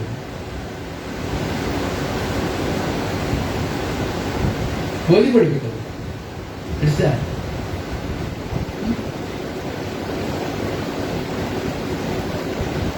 ಅವರ ಮುಂದೆ ನಾವು ಮೆಡಿಸಿನ್ ಹಾಗೆ ಕಂಡೇವೆ ಇದ್ದೇವೆ ಅಂತ ಹೇಳ್ತಾರೆ. ಓಕೆ, ಒಂದು ಪಾರ್ಟಲ್ಲಿ ಓಕೆ. ಆದ್ರೆ ನೆಕ್ಸ್ಟ್ ಪಾರ್ಟ್ ಉಂಟಲ್ಲ, ಅವರಿಗೂ ನಾವು ಹಾಗೇನೆ ಕಂಡೇವೆ ಅಂತ ಅವ್ರು ಹೇಳಿದ್ರ, ನೀವು ನಮ್ಮ ಮಿಡಿತೆಗಳ ಕಾಣ್ತಿದ್ದೀರ ಅಂತ ಹೇಳಿ. ಅದೆಲ್ಲಿಂದ ಬಂತು? ಇವರು ಒಳಗಿಲ್ಲ. ಅಲ್ಲಿ ಅವರಿಗೆ ಆ ಸಮಯದಲ್ಲಿ ಎಲ್ಲರೂ ಕೂಡ ಗುಣಗೊಡ್ತಾ ಇರ್ಬೇಕಾದ್ರೆ ನಮ್ಮನ್ನು ಯಾಕೆ ಕರ್ಕೊಂಡು ನಾವು ಅಲ್ಲಿಯರು ಸಾಯ್ತಿದ್ದೇವೆ ಅಂತ ಹೇಳುವಾಗ ಈ ಇಬ್ಬರು ಇದ್ದಾರಲ್ಲ, ಒಳ್ಳೆ ಯವನಸ್ಥರು, ಖುಷಿ ಆಗ್ತದೆ. ಯೆಹೋಶುವ ಮತ್ತೆ ಕಾಲೇಬ ಇಬ್ರು ಹೇಳ್ತಾರೆ, ಅವ್ರಿಗೆ ಏನ್ ಮಾಡ್ಬೇಕಂತ ಗೊತ್ತಾ, ಅವರ ಸಿಟ್ಟಿನಲ್ಲಿ ತಮ್ಮ ಬಟ್ಟೆಯನ್ನು ಹರಿದುಕೊಳ್ತಾರೆ. ಜನರ ಮೇಲೆ ಸಿಟ್ಟಿನಲ್ಲಿ ತಮ್ಮ ಬಟ್ಟೆಗಳನ್ನು ಹರಿದುಕೊಳ್ತಾರೆ. ಮತ್ತೆ ಹೇಳ್ತಾರೆ ಬಹಳ ಸುಂದರವಾದ ಮಾತು, ಯೆಹೋವನು, ಅದು ಹಾಲು ಜೇನು ಹರಿಯುವ ದೇಶವೇ, ಯೆಹೋವನು ನಮ್ಮನ್ನು ಮೆಚ್ಚಿಕೊಂಡರೆ ಅದರಲ್ಲಿ ನಮ್ಮನ್ನು ಸೇರಿಸಿ ಅದನ್ನು ನಮ್ಮ ಸ್ವಾಧೀನಕ್ಕೆ ಕೊಡುವನು. Praise God. ಇವರಿಗೆ ಈ ಥಾಟ್ ಹೇಗೆ ಬಂತು? ಯಾಕೆ ಉಳಿದವರಿಗೆ ಬರಲಿಲ್ಲ? ಈ ಇಬ್ಬರಿಗೆ ಮಾತ್ರ ಆ ಒಂದು ಆಲೋಚನೆ ಬಂತಂದ್ರೆ ಯಾಕೆ ಬಂತು, ಮತ್ತೆ ಉಳಿದವರಿಗೆ ಯಾಕೆ ಬಂತು? ಈ ಇಬ್ಬರು ಗಮನಿಸ್ತಾ ಬಂದಿದ್ರು, ದೇವರು ಅವರನ್ನು ಯಾವ ರೀತಿ ಕರ್ಕೊಂಡು ಬಂದಿದ್ರು ಅಂತ ಹೇಳ್ಬಿಟ್ಟು, ಕೆಂಪು ಸಮುದ್ರ ಹೇಗೆ ಭಾಗ ಮಾಡಿದ್ರು ಅಂತ ನೋಡಿದ್ರು, ಇಸ್ರಾಯೇಲ್ ಸೈನ್ಯವನ್ನು ಹೇಗೆ ದೇವರು ಸಮುದ್ರ ಮುಳುಗಿಸಿದ್ರು ಅಂತ ನೋಡಿದ್ರು, ನಾವು ಅಲ್ಲಿ ಹೊರಗೆ ಬಂದಿದ್ದು ಹೇಗೆ ಅಂತ ನೋಡಿದ್ರು, ಅಗ್ನಿಸ್ತಂಭವಾಗಿ ಮೇಘಸ್ತಂಭವಾಗಿ ನಮ್ಗೆ ದಾರಿ ತೋರಿಸಿ ಹೇಗೆ ಅನ್ನೋದು ಅವ್ರು ತಿಳ್ಕೊಂಡ್ರು. ಇವರು ಎಲ್ಲದಕ್ಕೂ ಸಾಕ್ಷಿಗಳು, ಉಳಿದ ಸಾಕ್ಷಿಗಳು ಅಲ್ಲ ಅಂತ ಹೇಳಿದ್ರು. ಅದೇ ಮರ್ತೋಯ್ತು ಅಷ್ಟೇ. Praise God. ಉಳಿದವರು ಸಾಕ್ಷಿಗಳು, ಅವರು ಕೂಡ ಅದನ್ನೇ ನೋಡಿದ್ದಾರೆ. ಆದರೆ ಅವರಿಗೆ ಎದುರಿಗೆ ಕಂಡಿರುವಂತಹ ಆ ಒಂದು ಚಿಕ್ಕ ಸಮಸ್ಯೆಯನ್ನು ನೋಡಿಕೊಂಡು ಅವರು ಹಿಂದೆ ಮಾಡಿದ ಅದ್ಭುತ ಕಾರ್ಯಗಳು ಎಲ್ಲವನ್ನೂ ಕೂಡ ಅವ್ರು ಮಾಡ್ತಬಿಟ್ಟು, ಅವರಿಗೆ ಯಾವುದು ದೊಡ್ಡದಾಯಿತು? ಸಮಸ್ಯೆ ದೊಡ್ಡದಾಯಿತು. ಅವರು ಬ್ರದರ್ ಹೀಗೆ ಹೇಳ್ತಾರೆ, ಏನಾದ್ರೂ ಸಮಸ್ಯೆ ಬಂದಾಗ ಸಮಸ್ಯೆಗೆ ನಾವು ಹೇಳ್ಬೇಕಂತ. ಸಮಸ್ಯೆ ನೀನ್ ನನಗೆ ಸಮಸ್ಯೆ ಅಲ್ಲ, ನನ್ನ ಹತ್ರ ಇರುವಂತ ನಿನ್ಗೆ ಸಮಸ್ಯೆ. ಏನ್ ಹೇಳ್ಬೇಕು ನಾವು? ಸಮಸ್ಯೆ ನೀನ್ ನನಗೆ ಸಮಸ್ಯೆ ಅಲ್ಲ, ನನ್ನೊಳಗಿದ್ದಾನಲ್ಲ ಆತ ನಿನ್ಗೆ ಸಮಸ್ಯೆ. Praise God. ನಾನು ಇಂಥ ಮಾತುಗಳು ಇಟ್ಟು ಬರ್ತಾ ಇರ್ತೇನೆ, ಖುಷಿ ಆಗ್ತಾನೆ ಕೇಳಿ. ಹಾಲೆಲೂಯಾ.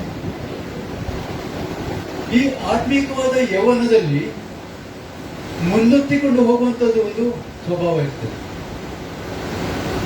ಯಾಕೆಂದ್ರೆ ಐ ಕ್ಯಾನ್ ಡೂ ಇಟ್, ನಾನು ಮಾಡಬಲ್ಲೆ. Praise God. ಇವತ್ತು ಎಲ್ಲಾ ವಿಷಯಗಳು ಕೂಡ ನಾವು ನೋಡಿದ್ರೆ ಯಾಕೆ ಯವನಸ್ಥರ ಮುಂದೆ ಬಿಡ್ತಾರೆ ಗೊತ್ತಾ? ಅವ್ರ ಹತ್ರ ಒಂದು ಜೋಶ್ ಇರ್ತದೆ, ನಾವು ಮಾಡಬಲ್ಲೆ, we can do it. Praise God. ಅದನ್ನು ಆತ್ಮಿಕ ವಲಯದಲ್ಲಿ ಕೂಡ ನಾವು ನೋಡ್ತೀವಿ. Praise God. ಹಲ್ಲೆಲೂಯಾ.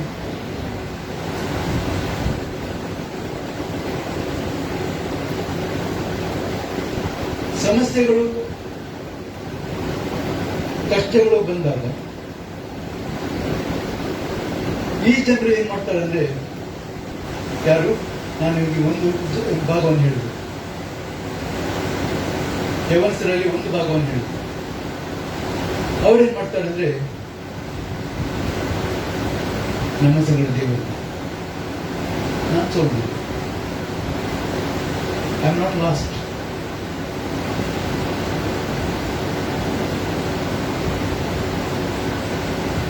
ಆಗ ಯಾಕಂದ್ರೆ ಈವರೆಗೂ ನಡೆಸಿದ ದೇವರು ನನ್ನ ಸಂಗಡ ಇದ್ದಾನೆ, ನನ್ನನ್ನು ಮುಂದಕ್ಕೂ ನಡೆಸುವುದಕ್ಕೆ ಶಕ್ತನು ಅನ್ನೋದು ಯಾವಾಗ ನಮ್ಮ ಭರವಸೆ ಇರ್ತದೆಯೋ ಆಗ ಮಾತ್ರ ನಾವು ಈ ಒಂದು ಭರವಸೆ ನಿಲ್ಲುವುದಕ್ಕೆ ಸಾಧ್ಯ. ಆತ್ಮಿಕವಾದ ಯೌವನದಲ್ಲಿ ನಮ್ಗೆ ಇಂಪಾರ್ಟೆಂಟ್ ಅದು ಬೇಕಾದಂದ್ರೆ ಇಂಥ ಒಂದು ಭರವಸೆ, ನಂಬಿಕೆ. Hallelujah.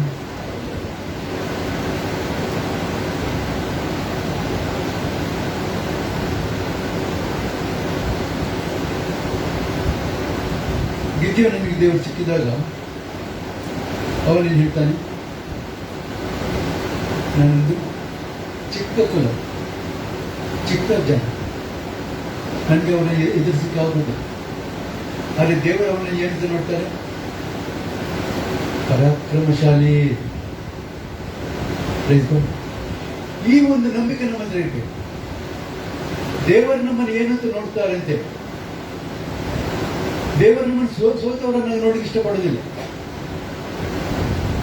V are born to win. ನಾವು ಯಾವುದಕ್ಕೋಸ್ಕರ ಹುಟ್ಟಿದ್ದು? ಗೆಲ್ಲುವುದಕ್ಕಾಗಿ. ಯಾಕಂದ್ರೆ ನಾವು ಗೆಲ್ಲುವುದಕ್ಕಾಗಿ ನಾವು ಹುಟ್ಟಿದವರು ಆಗ್ಬೇಕು ಅಂತಲೇ ಸಾಯುವುದಕ್ಕಾಗಿ ಒಬ್ಬ ಹುಟ್ಟಿದ್ದು. ಯಾರು? Yes. He was born to die. He was born to die for you, for me, for us. Praise God. ಯಾಕೆ ನಾವು ಗೆಲ್ಲಬೇಕು ಅಂತ. Hallelujah.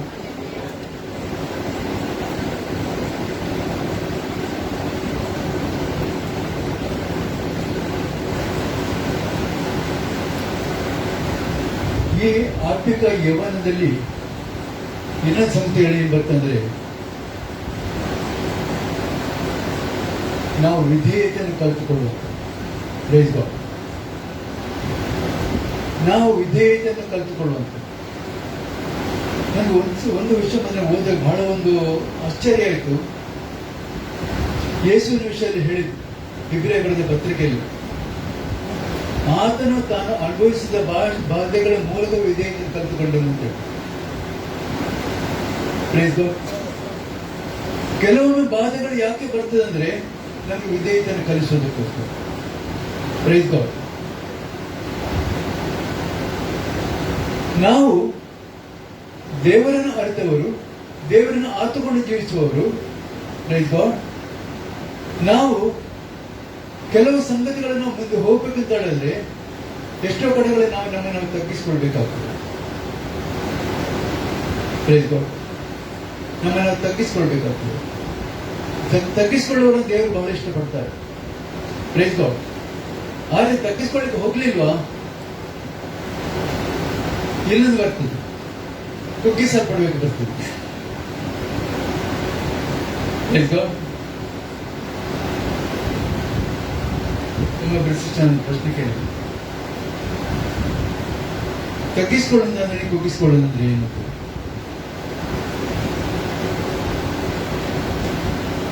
ತಗ್ಗಿಸಿಕೊಳ್ಳುವಿಕೆ ಅನ್ನೋದು ನಮ್ಮ ಒಳಗಿಂದ ಬರುವಂತ ಒಂದು ಪ್ರೇರಣೆ, ನಮ್ಮ ಒಳಗಿಲ್ಲೇ ಬರುವಂತ ಒಂದು ಪ್ರೇರಣೆ. ಅದನ್ನು ಇನ್ನೊಬ್ಬರು ನಮ್ಗೆ ಹೇಳಿಕೊಡ್ಲಿಕ್ಕಾಗೋದು. ತಗ್ಗಿಸಿಕೊಳ್ಳುವುದನ್ನು ಇನ್ನೊಬ್ಬರು ನಮ್ಗೆ ಹೇಳಿಕೊಡ್ಲಿಕ್ಕಾಗೋದು. ಅದು ನಮ್ಮ ಒಳಗಿಲ್ಲೇ ಬರಬೇಕು. ಅದು ಬರಲಿಲ್ಲ ಅಂತ ಹೇಳಿದ್ರೆ ಆಮೇಲೆ ಮತ್ತೊಂದು ಫೇಸ್ ಮಾಡಬೇಕಾಗ್ತದೆ. ಅದು ಹೊರಗಿಂದ ಬರ್ತದೆ. ಕುಗ್ಗಿಸುವಂಥದ್ದೇನು? ಎಲ್ಲ ಕಡೆಗೂ ಕೂಡ ಪ್ರೆಷರ್, ಮೇಲಿನಿಂದ ಕೆಳಗಿನ ಆಚಿಂದ ಈಚಿಂದ ಎಲ್ಲ ಕಡೆ ಕೂಡ ಪ್ರೆಷರ್. ಅದೇನ್ ಮಾಡ್ತಾರೆ, ನಮಗೆ ಕುಗ್ಗಿಸ್ತದೆ. ನೋಡ್ಬೇಕಾದ್ರೆ ನಾನು ಸೈಂಟಿಫಿಕಲಿ ಕೂಡ ಅದನ್ನು ಅಪ್ರೂವ್ ಮಾಡ್ತೇನೆ. Praise God. ಕುಗ್ಗಿಸಿಕೊಳ್ಳುವಂಥದ್ದು, ಹೊರಗಡೆಯಿಂದ ಬರುವಂಥದ್ದು, ಅದು ನಮ್ಮ ಒಳಗಿಂದ ಕಾರಣವಾಗಲ್ಲ. ಆದರೆ ತಗ್ಗಿಸಿಕೊಳ್ಳುವಿಕೆ ಅನ್ನುವಂಥದ್ದು ನಮ್ಮ ಒಳಗಿಂದಲೇ ಬರಬೇಕಾಗುತ್ತೆ. ಅದರಲ್ಲಿ ತಗ್ಗಿಸಿಕೊಳ್ಳುವಿಕೆ ನಮ್ಮ ಒಳಗಿನಿಂದಲೇ ಬಂದ್ರೆ ನಮ್ಮ ಸರಿಯಾದ ಮಾರ್ಗದಲ್ಲಿ ಕೊಂಡೋಗ್ತದೆ. ತಗ್ಗಿಸ್ಕೊಂತ ಹೇಳ್ಬೋದು, ಈ ದೇವರ ಮುಂದೆ ತಗ್ಗಿಸ್ಕೊಂತ ಹೇಳ್ಬೋದು, ಆದರೆ ಅದು ಬರ್ಬೇಕಿಂದ ಅವರ ಒಳಗೆ ಪಶ್ಚಾತ್ತಾಪ ಅನ್ನೋದು ತೆಗೆಸ್ಕೊಳ್ಳೋದೇ ಪಾರ್ಟ್.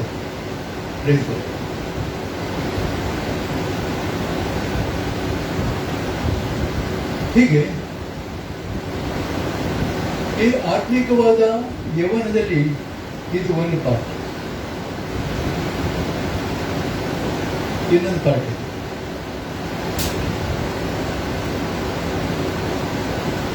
ಆ ಇಬ್ಬರನ್ನು ಹೇಳಿದಾಗ ಉಳಿದ 10 ಮಂದಿ ಸಂಗ್ತೇನೆ. ಉಳಿದ 10 ಮಂದಿ ಏನ್ ಹೇಳಿದ್ರು?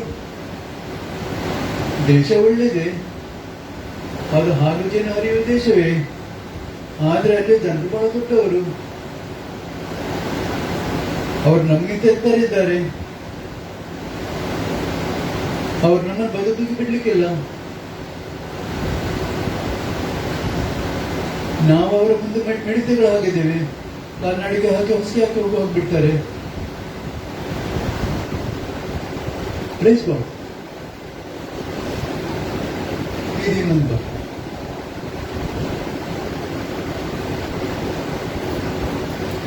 ಏನಂದ್ರೆ,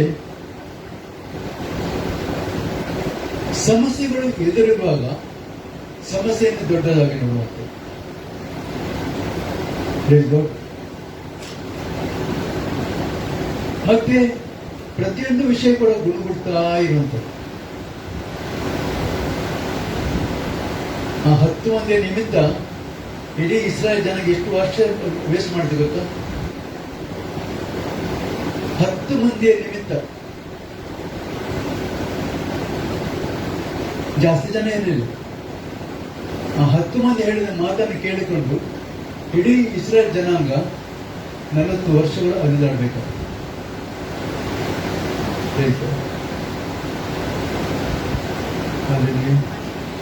ಯಾಕೆ? ನಮ್ಮ ದೇವರಿಗೆ ಶಕ್ತಿ ಇಲ್ಲೋ? ನಮ್ಮ ದೇವರು ನಮ್ಮನ್ನು ನೋಡುವುದಿಲ್ಲೋ? ನಮ್ಮ ದೇವರು ನಮ್ಮನ್ನು ಕಾಯೋದಿಲ್ಲೋ? ನಮಗೆ ಊಟಕ್ಕೆ ಕೊಡುವುದಿಲ್ಲೋ? ಎಲ್ಲ ಅದ್ಭುತಗಳನ್ನು ನೋಡಿದ್ದಾರೆ, ಪ್ರತಿಯೊಂದು ಅದ್ಭುತಗಳನ್ನು ನೋಡಿದ್ದಾರೆ. ಆದರೂ ಕೂಡ ಅವರಿಗೆ ಏನ್ ಕಂಡಿತು? ಸಮಸ್ಯೆ ದೊಡ್ಡದಾಗಿ ಕಂಡಿತು.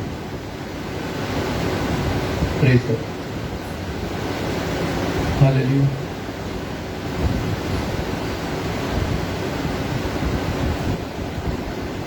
ಸಭೆಗಳಲ್ಲಿ ಇಂಥ ಜನರು ಇರ್ತಾರೆ.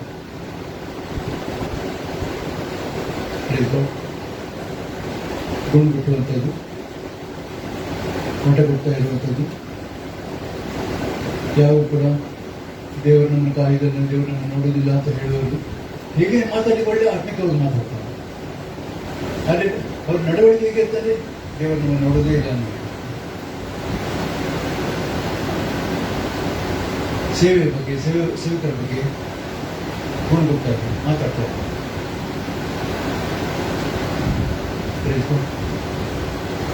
ಇದೇನ್ ಮಾಡ್ತಾ ಅಂದ್ರೆ ನಮ್ಮನ್ನು ಆತ್ಮಿಕವಾಗಿ ಬೆಳೆಯಲಿಕ್ಕೆ ಬಿಡುವುದಿಲ್ಲ. ಆತ್ಮಿಕವಾಗಿ ನಮ್ಮನ್ನು ಬೆಳೆಯಲಿಕ್ಕೆ ಬಿಡುವುದಿಲ್ಲ. ಯಾಕೆ ಗೊತ್ತಾ? ಅದೇ ನಮ್ಮನ್ನು ಇಳಿತಾ ಹೋಗ್ತದೆ.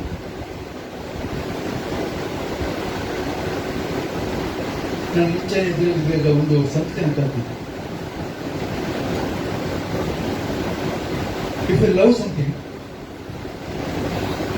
or love someone, that something or someone will control you.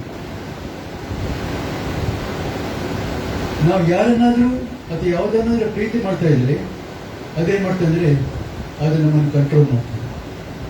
ಯಾಕೆ ಗೊತ್ತಾ? ಅದಕ್ಕೇನ್ ಬೇಕು ಅದನ್ನೇ ಮಾಡಲಿಕ್ಕೆ ಹೋಗ್ತೇವೆ ನಾವು. ನಮ್ಗೇನ್ ಬೇಕು ಅನ್ನೋದು ಮಾಡ್ತೇವೆ. At the same time, if you hate something or someone, that something or someone will control. ನೀವು ಯಾರನ್ನಾದ್ರೂ ದ್ವೇಷಿಸ್ತೀರಾದ್ರೆ ಅವರು ಕೂಡ ಏನ್ ಮಾಡ್ತಾರೆ ಅಂದ್ರೆ ನಿಮ್ಮನ್ನು ಕಂಟ್ರೋಲ್ ಮಾಡ್ತಾ ಇರ್ತಾರೆ.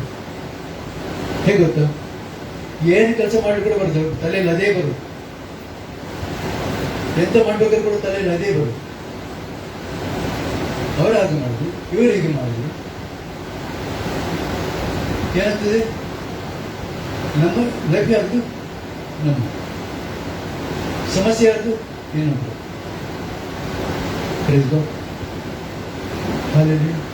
ಯಾಕಂದ್ರೆ ಅತಿಯಾದ ಪ್ರೀತಿ ಅಥವಾ ಅತಿಯಾದ ದ್ವೇಷ ಎರಡು ಕೂಡ ಒಂದೇ ರೀತಿ. ನಮ್ಮ ಯವನಸ್ಥರಿಗೆ ಒಂದು ಇದ್ರ ಬಗ್ಗೆ ಒಂದು ಕ್ಲಾಸ್ ತೆಗೆದುಕೊಳ್ಬೇಕಾದ್ರೆ ಒಂದು ವಿಷಯ ಹೇಳಿದ್ದೇನೆ. ಒಂದು ಕಾರ್ಡ್ನಲ್ಲಿ ಯಾರ್ದಾರ ಹೆಸರು ಬೇರೆ,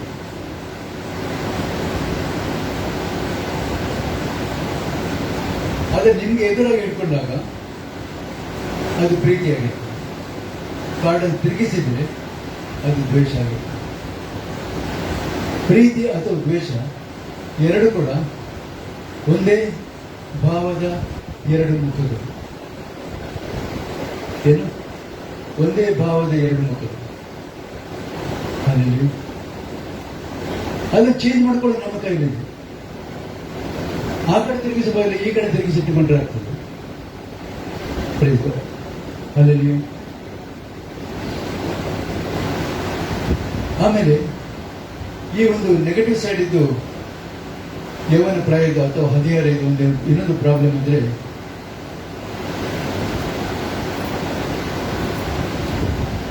ಎಲ್ಲ ವಿಷಯ ಕೊಟ್ಟು ತಲೆ ಹಾಕ್ತಾ ಹೋಗು, ಬೇಕಾದಕ್ಕೂ ಬೇಡಾದಕ್ಕೂ.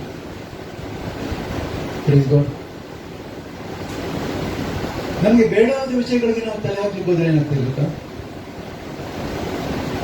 ನಮ್ಮ ಆತ್ಮಿಕ ಜೀವನ ಕೆಳಗೆ. ನೀವು ಎಷ್ಟೇ ಬೈಬಲ್ ಓದಿರ್ಬಹುದು, ಎಷ್ಟೇ ಹೊತ್ತು ಪ್ರಾರ್ಥನೆ ಮಾಡ್ತಿರ್ಬಹುದು, ನಾವು ಬೇಡವಾದ ಸಂಗತಿಗಳಿಗೆ ನಾವು ತಲೆ ಹಾಕ್ಲಿಕ್ಕೆ ಹೋದ್ರೆ ಅದು ನಮ್ಮನ್ನ ಏನ್ ಮಾಡ್ತದೆ, ನಮ್ಮ ಆತ್ಮಿಕ ಜೀವಿತವನ್ನು ಕೆಳಗೆ.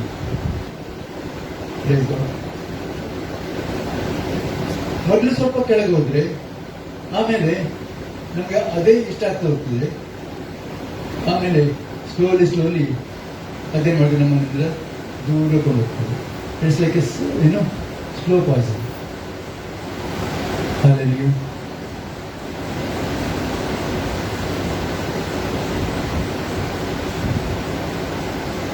ಮತ್ತೊಂದು ಈ ಇದಕ್ಕೆ ನಾವು ಅಪ್ರಬುದ್ಧತೆ ಅಂತ ಬಿಟ್ಟು ಕರಿತೇವೆ.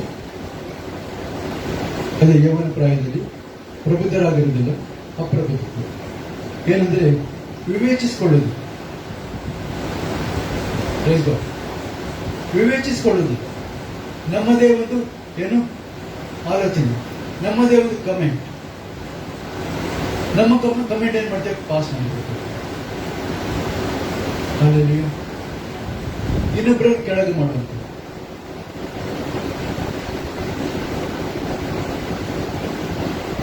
ನಾನು ಮುಂಚೆ ಕೆಲವು ಸಲ ಹೇಳಿದ್ದೆ,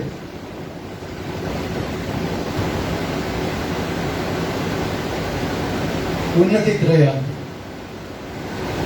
ಉನ್ನತಿ ತ್ರಯ ಅಂದ್ರೆ ನಾವು ಮೇಲೆ ಬರುವಂತದ್ದು 3 ವಿಧಾನಗಳು.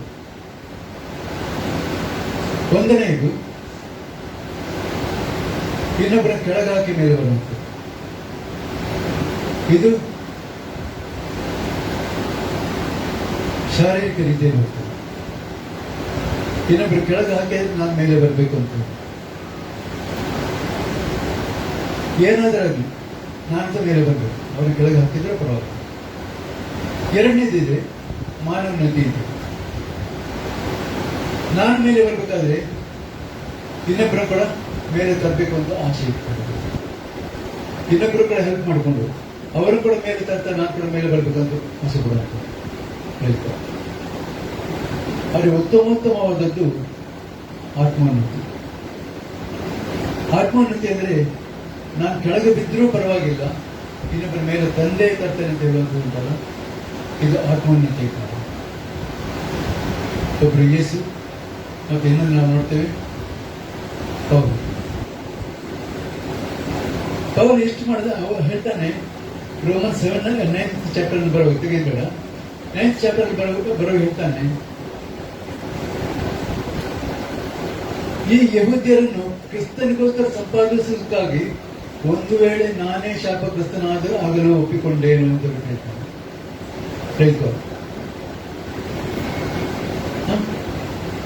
ಯಹೂದ್ಯರನ್ನು ಕ್ರಿಸ್ತನಿಗೋಸ್ಕರ ಸಂಪಾದಿಸಿಕೊಳ್ಳೋದಕ್ಕಾಗಿ ನಾನೇ ಶಾಪಗ್ರಸ್ತನಾಗುವುದಕ್ಕೆ ಬೇಕಾದ್ರೆ ಒಪ್ಪಿಕೊಂಡೇನು ಅಂತ ಬಿಟ್ಟನು ಹೇಳ್ತಾನೆ. ತನ್ನ ಅಷ್ಟಮಟ್ಟಿಗೆ ತಗ್ಗಿಸಿಕೊಳ್ಳಿಕೊಡ್ತಾನೆ.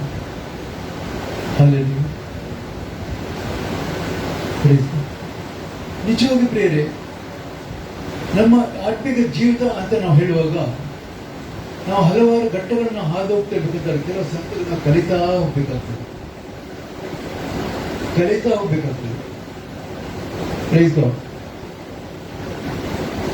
ಆದ್ರೆ ಮತ್ತೊಂದು ಆಶ್ಚರ್ಯ ಆಯ್ತು ನನಗೆ. ಪೌಲ ಆ ಮಟ್ಟಕ್ಕೆ ಮಾಡ್ತಾರೆ. ಇನ್ನ ಕಡೆಗಳಲ್ಲಿ ಹೇಳ್ತಾನೆ, ವಸ್ತ್ರವಿಲ್ಲದಿರುವುದು ಅನ್ನವಿಲ್ಲದಿರುವುದು ಯಾವುದು ಕೂಡ ನನ್ನ ಕ್ರಿಸ್ತನ ಪ್ರೀತಿ ಅಗಲಿಸಲಾರದು ಅಂತ ಹೇಳ್ಬೇಕಂತ ಹೇಳಿದ್ರೆ ನಾನು ಆಲೋಚನೆ ಮಾಡ್ತೇನೆ, ಇವನಿಗೆ ಈ ಥಾಟ್ ಏನಿದೆ ಬಂತು ಅಂತ.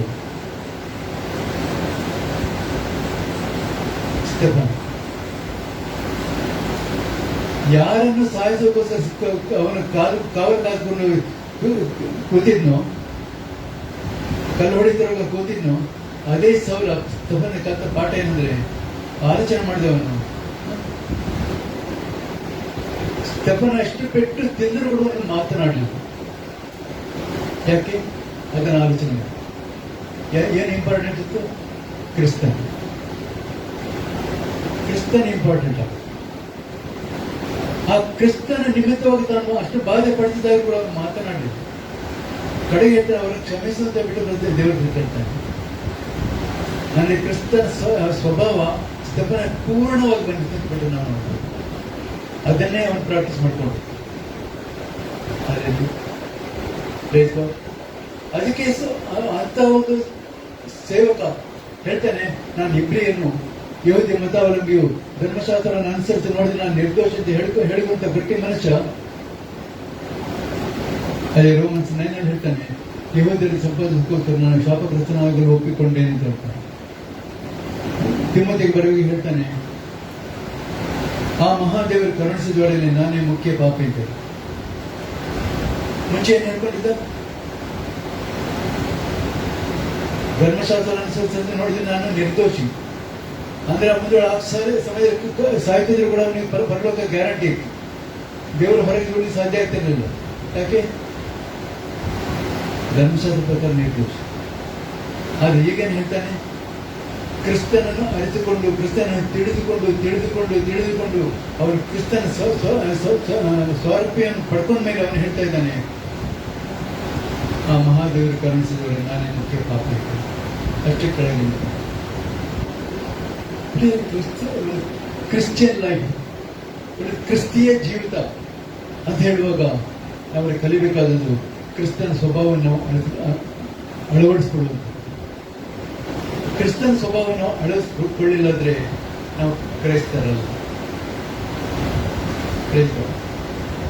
ಹೆಸರು ಮಾತ್ರ ಇಟ್ಟುಕೊಳ್ಬೋದು ಕ್ರೈಸ್ತರ, ಅದು ನಮ್ಮ ಜೀವಿತ ಹಾಗೇನಿದ್ರೆ ನಾವು ಕ್ರೈಸ್ತರಾಗಿರೋದು.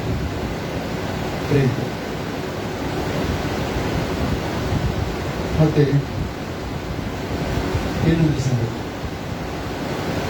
ಏನು, ಆ ನೆಗೆಟಿವ್ ಸೈಡ್ ಆಫ್ ಅಧಿಕಾರ.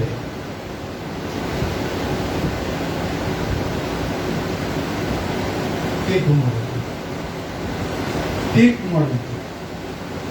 ನಾನು ಆಗ ಬಿಗಿನಿಂಗ್ ಅಲ್ಲಿ ಹೇಳಿದ್ದೇನೆ, ಹದಿಹಾರ ಅಂತ ಹೇಳುವಾಗ ನಮ್ಮ ವಯಸ್ಸಿಗೆ ನೀವು ಲೆಕ್ಕ ಹಾಕೊಳ್ಬೇಡಿ, ನಮ್ಮ ಆತ್ಮಿಕ ಜೀವಿತಕ್ಕೆ ಅದನ್ನು ಅಪ್ಲೈ ಮಾಡ್ಕೊಳ್ಬೇಕು. ನಮ್ಮ ಆರ್ಥಿಕ ಜೀವಿತ ಅದಕ್ಕೆ ನಾವು ಅಪ್ಲೈ ಮಾಡ್ತೇವೆ. ಯಾಕಂದ್ರೆ ಈ ಸಂಗತಿಗಳು ನಮ್ಮಲ್ಲಿ ಇದೆ ಅಂತ ಹೇಳಿದ್ರೆ ನಾವು ಇನ್ನೂ ಕೂಡ ಯಾವುದರಲ್ಲಿದ್ದೇವೆ? ಆರ್ಥಿಕವಾಗಿ ಹದಿಹರೆಯದಲ್ಲಿದ್ದೇವೆ. ಅಂದ್ರೆ ನಾವು ನೆಗೆಟಿವ್ ಸೈಡ್ ಅಲ್ಲಿ ಇದ್ದೇವೆ ಅಂತೇಳಿ. Praise God. ನಾವು ಅಡಾಲ್ಸೆಂಟ್ ಏಜ್ ಅಲ್ಲಿ ಇದ್ದೇವೆ ಅಂತೇಳಿ. Praise God. ಅಂದ್ರೆ ನಾವು ತೀರ್ಪು ಮಾಡುವಂಥದ್ದು, ನಿಜವಾದ ತೀರ್ಪು ಮಾಡುವ ಅಧಿಕಾರ ಯಾರಿಗಿದೆ? ತೀರ್ಪು ಮಾಡುವಂತಹ ಅಧಿಕಾರವನ್ನು ದೇವರು ಯಾರಿಗೆ ಕೊಟ್ಟಿದ್ದಾರೆ? ಯೇಸುವಿಗೆ ಕೊಟ್ಟಿರುವಂತಹ ಅಧಿಕಾರವನ್ನು ನಾವು ತೆಗೆದುಕೊಳ್ಳೋದು ಸರಿಯಾ? ಆದ್ರೆ ಯೇಸು ಏನ್ ಮಾಡ್ಬೇಕು? ಆಯ್ತು, ನಾವು ತೀರ್ಪು ಮಾಡಿಬಿಟ್ಟು ಹೋಯ್ತು, ಮುಗೀತು. ಯೇಸು ಏನ್ ಮಾಡ್ಬೇಕು? ಆ ತೀರ್ಪು ಯಾರ ಮೇಲೆ ಬರ್ತದೆ ಈಗ? ಮಾಡಿದವರು. Praise God. ಆ ತೀರ್ಪು ಯಾರ ಮೇಲೆ ಬರ್ತದೆ? ಮಾಡಿದವರು. Praise God. ಅದಕ್ಕೆ ಹೇಳ್ತಾರೆ, ತೀರ್ಪು ಮಾಡಬೇಡ್ರಿ, ನಿಮ್ಗೂ ತೀರ್ಪು ಆಗುವುದು. ಯಾಕೆ ತೀರ್ಪು ಮಾಡಬೇಡ್ರಿ? ನಾವು ಯಾರಿಗೆ ತೀರ್ಪು ಮಾಡ್ತೇವೆಯೋ ಅವ್ರಿಗೆ ಯಾವ ವಿಷಯಕ್ಕಾಗಿ ತೀರ್ಪು ಮಾಡ್ತಿದ್ದೇವೆ ಗಮನಿಸ್ಕೊಳ್ಳಿ. ಪಾರ್ಟ್ ಬಹಳ ಇಂಪಾರ್ಟೆಂಟ್ ಇದೆ. ಯಾಕಂದ್ರೆ ಇದರದ್ದು ವರ್ಕಿಂಗ್ ನಾನು ನೋಡಿದ್ದೇನೆ, ನಡೆದದನ್ನು ನಾನು ನೋಡಿದ್ದೇನೆ ಕೆಲವರ ಲೈಫ್. ತೀರ್ಪು ಮಾಡಿ ಮಾಡಿ ಮಾಡಿ ಮಾಡಿ ಏನಾಯ್ತು ಅಂದ್ರೆ ಅದೇ ತೀರ್ಪು ಅವರ ಲೈಫಿಗೂ ಮಾತ್ರ. ಸೇಮ್ ಥಿಂಗ್, ಸೇಮ್ ಪ್ರಾಬ್ಲಮ್ ಅವರ ಲೈಫಿಗೂ. ಅದನ್ನು ಇನ್ನೊಬ್ಬರು ತೀರ್ಪು ಮಾಡುದು, ಅವ್ರಿಗೆ ಅದೇ ತೀರ್ಪು. ಅದಕ್ಕೆ ಯಾರು ಕೂಡ ತೀರ್ಪು ಮಾಡಿ ಹೋಗ್ಬೇಕು. ಅದು ನಮ್ಮ ಹಕ್ಕು ಅಲ್ಲ. ತೀರ್ಪು ಮಾಡೋದು ಹಕ್ಕು ನಮ್ಗೆ. ನಿಜವಾಗಿ ತೀರ್ಪು ಮಾಡುವಾತನನ್ನೇ ನಾವು ತೀರ್ಪು ಮಾಡಿದಾಗ ಆಗ್ತದೆ.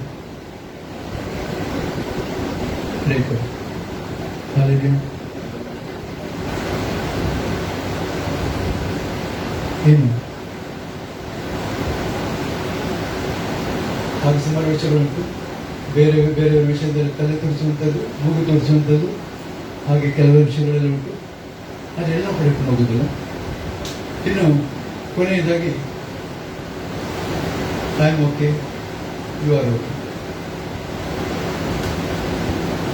ಸ್ಪಿರಿಚುವಲ್ ಮೆಚ್ಯೂರಿಟಿ, ಆತ್ಮಿಕ ಪ್ರಬುದ್ಧತೆ. ಲೂಕ 2:52.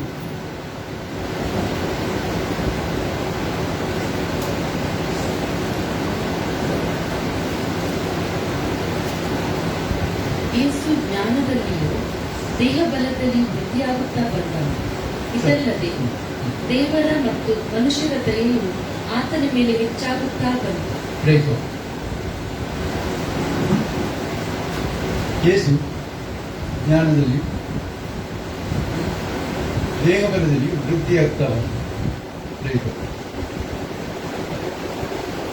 ನಾವು ಜ್ಞಾನದಲ್ಲಿ, ಅಲ್ಲಿ ಲೌಕಿಕವಾದ ಜ್ಞಾನ ಅಲ್ಲ, ಆತ್ಮಿಕವಾದ ಜ್ಞಾನದಲ್ಲಿ ನಾವು ಬಲಗೊಳ್ಳುವುದಾಗ್ತದೆ. ಆಗ ದೇವರ ದಯೆ ಮತ್ತು ಮನುಷ್ಯರ ದಯೆ ಎರಡು ಕೂಡ ನಮ್ಮ ಮೇಲೆ ಬರ್ತದೆ. Praise God. ಅಂತ ಒಂದು ಸಂಗತಿ ನಾವು ಎಲ್ಲಿ ನೋಡಿದ್ರೆ ನೆನಪುಂಟ ಎಲ್ಲರೂ ಯಾರಿಗಾದ್ರು?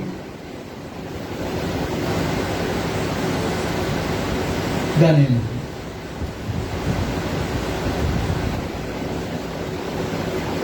ದಾನಿಯೇಲನನ್ನು ರಾಜನ ಜೊತೆ ಕೊಂಡೋಗಿದ್ದಾಗ ಅವನಿಗೆ ರಾಜನ ಊಟಗಳನ್ನು ಕೊಡ್ಬೇಕಂತ ಇತ್ತು.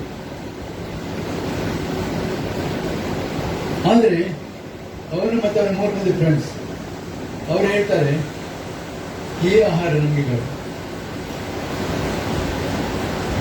ಈ ಆಹಾರ ನಮಗೆ ಬೇಡ, ನಮಗೆ ಸರಳವಾದಂಥ ತರಕಾರಿ ಊಟವೇ ಸಾಕು. ಆಗ ದೇವರು ಅವರ ಊಟೋಪಚಾರ ನೋಡುವಂತ ಇವನ ವ್ಯಕ್ತಿಗೆ ಕಂಚುಕಿಗೆ ಅವರ ಮೇಲೆ ದಯೆಯನ್ನು ಉಂಟು ಮಾಡ್ತಾನೆ. ಯಾಕೆ? ದೇವರ ದಯೆ ಅವರ ಮೇಲೆ ಇದ್ದದಿಂದಾಗಿ ಆಗ ಮಾತ್ರ ಅವನು ಕೂಡ ಇದರೊಟ್ಟಿಗೆ ಸಹಕರಿಸಲಿಕ್ಕೆ ಸಾಧ್ಯ. ನಾವು ಆತ್ಮೀಕವಾಗಿ ನಾವು ಬಲಗೊಂಡು ನಡಿಬೇಕು ಅಂತ ಹೇಳೋದು. ನಾವು ಆತ್ಮೀಕವಾಗಿ ನಾವು ದೇವರನ್ನೇ ಆತುಕೊಂಡು ನಡೆಯುವಾಗ ನಮಗೆ ದೇವರನ್ನೇ ನಾವು ಫಸ್ಟ್ ಏನು ಟಾಪ್ ಪ್ರಯಾರಿಟಿಯಾಗಿ ಇಟ್ಟುಕೊಳ್ತೇವೆ ಅಂತ ಹೇಳೋದು. ನಮ್ಮ ಲೈಫಲ್ಲಿ ದೇವರಿಗೆ ಟಾಪ್ ಪ್ರಯಾರಿಟಿ ಅನ್ನೋದು ನಾವು ಕೊಡ್ತೇವೆ ಅಂತ ಹೇಳೋದು. ಆಗ ನಮ್ಮ ಮೇಲೆ ದೇವರ ದಯೆ ಮತ್ತು ಮನುಷ್ಯರ ದಯೆ ಎರಡು ಕೂಡ ಇಳಿದು ಬರ್ತದೆ. ಈ ರೀತಿಯಾಗಿ ನಾವು ಆರ್ಥಿಕವಾಗಿ ನಾವು ಬಲಗೊಳ್ಳೋದಕ್ಕೆ ಸಾಧ್ಯ ಆಗ್ತದೆ. ಕಷ್ಟಗಳು ಸಂಕಟಗಳು ಬಂದಾಗಲೂ ಕೂಡ ಇವರಿಗೆ ಏನಿರುತ್ತೆ ಅಂದ್ರೆ ದೇವರು ನಡೆಸ್ತಾರೆ. ಏನು ಕೆಲವು ಸಾಕ್ಷಿಗಳು ಕೊಡೋದು ದೇವರು ನಡೆಸ್ತಾರೆ. ಯಾಕಂದ್ರೆ ಆ ಭರವಸೆ ನಮ್ಮ ಹತ್ರ ಇರುವಾಗ, ಆ ಭರವಸೆ ನಮ್ಮ ಹತ್ರ ಇರುವಾಗ ದೇವರು ನಿಜಕ್ಕೂ ನಡೆಸ್ತಾರೆ. ದೇವರು ಕಣ್ಣಿಗೆ ಕಾಣದೇ ಇರ್ಬೋದು. ಮೋಶೆ ಹತ್ರ ಮಾತನಾಡಿದ್ರೆ ನಾನು ಇಲ್ಲೇ ಇದ್ದೆ ಅಂತ ಹೇಳಿದ್ರೆ ನಿಮ್ಗೆ ಕೇಳದೇ ಇರ್ಬೋದು. ಆದರೆ ದೇವರು ನಮ್ಮ ಹತ್ರ ಇದ್ದಾನೆ ಅನ್ನೋದು ನಮಗೆ ಸ್ಪಷ್ಟತೆ ಇರುತ್ತೆ. ಯಾವಾಗ ನಾವು ಆ ಭರವಸೆಯಲ್ಲಿ ಇರ್ತೇವೆಯೋ ಆಗ ದೇವರು ನಮ್ಮ ಜೀವಿತ ಕಾರ್ಯ ಮಾಡಲಿಕ್ಕೆ ಸಾಧ್ಯ ಇರುತ್ತೆ. ದೇವರ ಮೇಲೆ ಭರವಸೆ ಮುಖ್ಯ, ನಂಬಿಕೆ ಮುಖ್ಯ. ಅಲ್ಲಿ ನಂಬಿಕೆಯು ನಾವು ನಿರೀಕ್ಷಿಸುವಗಳ ವಿಷಯವಾಗಿ ಭರವಸೆದಿಂದಿರುವಂಥದ್ದು ಕಣ್ಣಿಗೆ ಕಾಣುವುದನ್ನು ನಿಜವನ್ನು ತಿಳಿದುಕೊಳ್ಳುವುದು ಆಗ್ತದೆ. ಕಣ್ಣಿಗೆ ಕಾಣದೇ ಇರ್ಬೋದು ಇಷ್ಟ ಸಂಗತಿಗಳು. ನಾವು ಯಾವುದೋ ನಿರೀಕ್ಷಿಸ್ತೇವೆಯೋ ಅದು ನಮಗೆ ಸಿಗ್ತದೆ ಅಂತ ಭರವಸೆದಿಂದಿರುವಂಥದ್ದೇ ನಾನು. ಯಾಕಂದ್ರೆ ಕೊಡುವರು ಯಾರು? Hebrews 11:6 ಬೈಬಲ್ ಹೇಳಿ.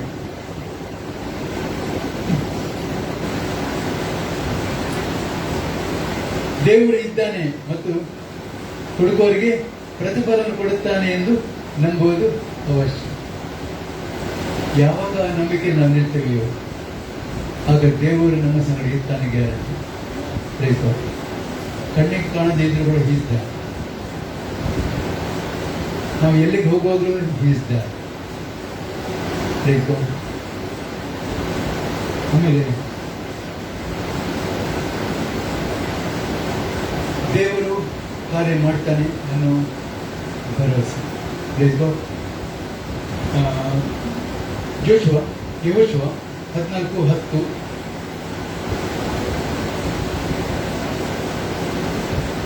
ಯೆಹೋಶುವ 14:10 ಯೆಹೋವನು ಈ ಮಾತುಗಳನ್ನು ಮೋಶೆಗೆ ಹೇಳಿದಂದಿನಿಂದ ಇಸ್ರಾಯೇಲರು ಅರಣ್ಯದಲ್ಲಿ ಅಲೆಯುತ್ತಿದ್ದ ವರ್ಷಗಳು ಸೇರಿ 45 ವರ್ಷಗಳು ತಾಕಿದವು. ಯೆಹೋವನು ತಾನು ನುಡಿದಂತೆಯೇ ಈ ಕಾಲವೆಲ್ಲ ನನ್ನ ಜೀವದಿಂದಿರಿಸಿದ್ದಾನೆ. ಈಗ ನಾನು 85 ವರ್ಷದವನಾಗಿದ್ದೇನೆ. ಮೋಶೆಯು ನನ್ನನ್ನು ಕಳಿಸಿದಾಗ ನನಗೆ ಎಷ್ಟು ಬಲವಿತ್ತು, ಈಗಲೂ ಅಷ್ಟಿದೆ. ಇದು ನಂಬಿಕೆ, ಇದು ನಂಬಿಕೆ, ಇದು ಆತ್ಮಿಕ ಜೀವಿತದ ಏನಂತ ಹೇಳ್ತೇವೆ ನಾವು, ಪ್ರಬುದ್ಧತೆ ಅಂತ ಬಿಟ್ಟು ನಾವು ಕರಿತೇವೆ. ಆತ್ಮಿಕ ಜೀವಿತ ಮೆಚ್ಯೂರಿಟಿ ಅಥವಾ ಪ್ರಬುದ್ಧತೆ ಅಂತ ನಾವು ಕರೆಯುವಾಗ ನಾವೇನು ಹೇಳ್ತಾ ಇರ್ತೇವೆ, ಅವನು ಹೇಳ್ತಿದ್ದಾನೆ ಆಗಂದ್ರೆ 40 ವರ್ಷ ದೇವರು ಮಾಡಿದ್ದನ್ನು ನಾನು ನೋಡಿದ್ದೇನೆ, ದೇವರು ನನಗೆ ಕಾನಾನ್ ದೇಶ ಕೊಟ್ಟದನ್ನು ನೋಡಿದ್ದೇನೆ. ಈಗ ನನಗೆ ಅದು ಆಗಿ 45 ವರ್ಷ ಆಯಿತು, ಈಗ ನನಗೆ 85 ವರ್ಷ. ಈಗ ಕೂಡ ನನ್ನಲ್ಲಿ ಅದೇ ಬಲ ಇದೆ. ಹಾಲೆಲ್ಲಿ ಆದ್ರಿಂದ ನಾನು ಈಗಲೂ ಅದು ಜಯಿಸಬಲ್ಲೆ ಅಂತ ಬಿಟ್ಟವನು ಹೇಳ್ತಾನೆ. ಆತ್ಮಿಕವಾದ ಒಂದು ಪ್ರಬುದ್ಧತೆ, ಸ್ಪಿರಿಚುವಲ್ ಮೆಚ್ಯೂರಿಟಿ. ಮತ್ತೆ ಸ್ಪಿರಿಚುವಲ್ ಮೆಚ್ಯೂರಿಟಿ ಅಂತ ಬರುವಾಗ ಅಲ್ಲಿ ಮುಖ್ಯವಾಗಿ ಕಾಣುವಂಥದ್ದು ಏನಂದ್ರೆ ಹ್ಯೂಮಿನಿಟಿ ಮತ್ತು ಟೀಚರಿಟಿ. ಏನನ್ನು ಕಲಿಸ್ಕೊಡ್ತಾರೆಯೋ,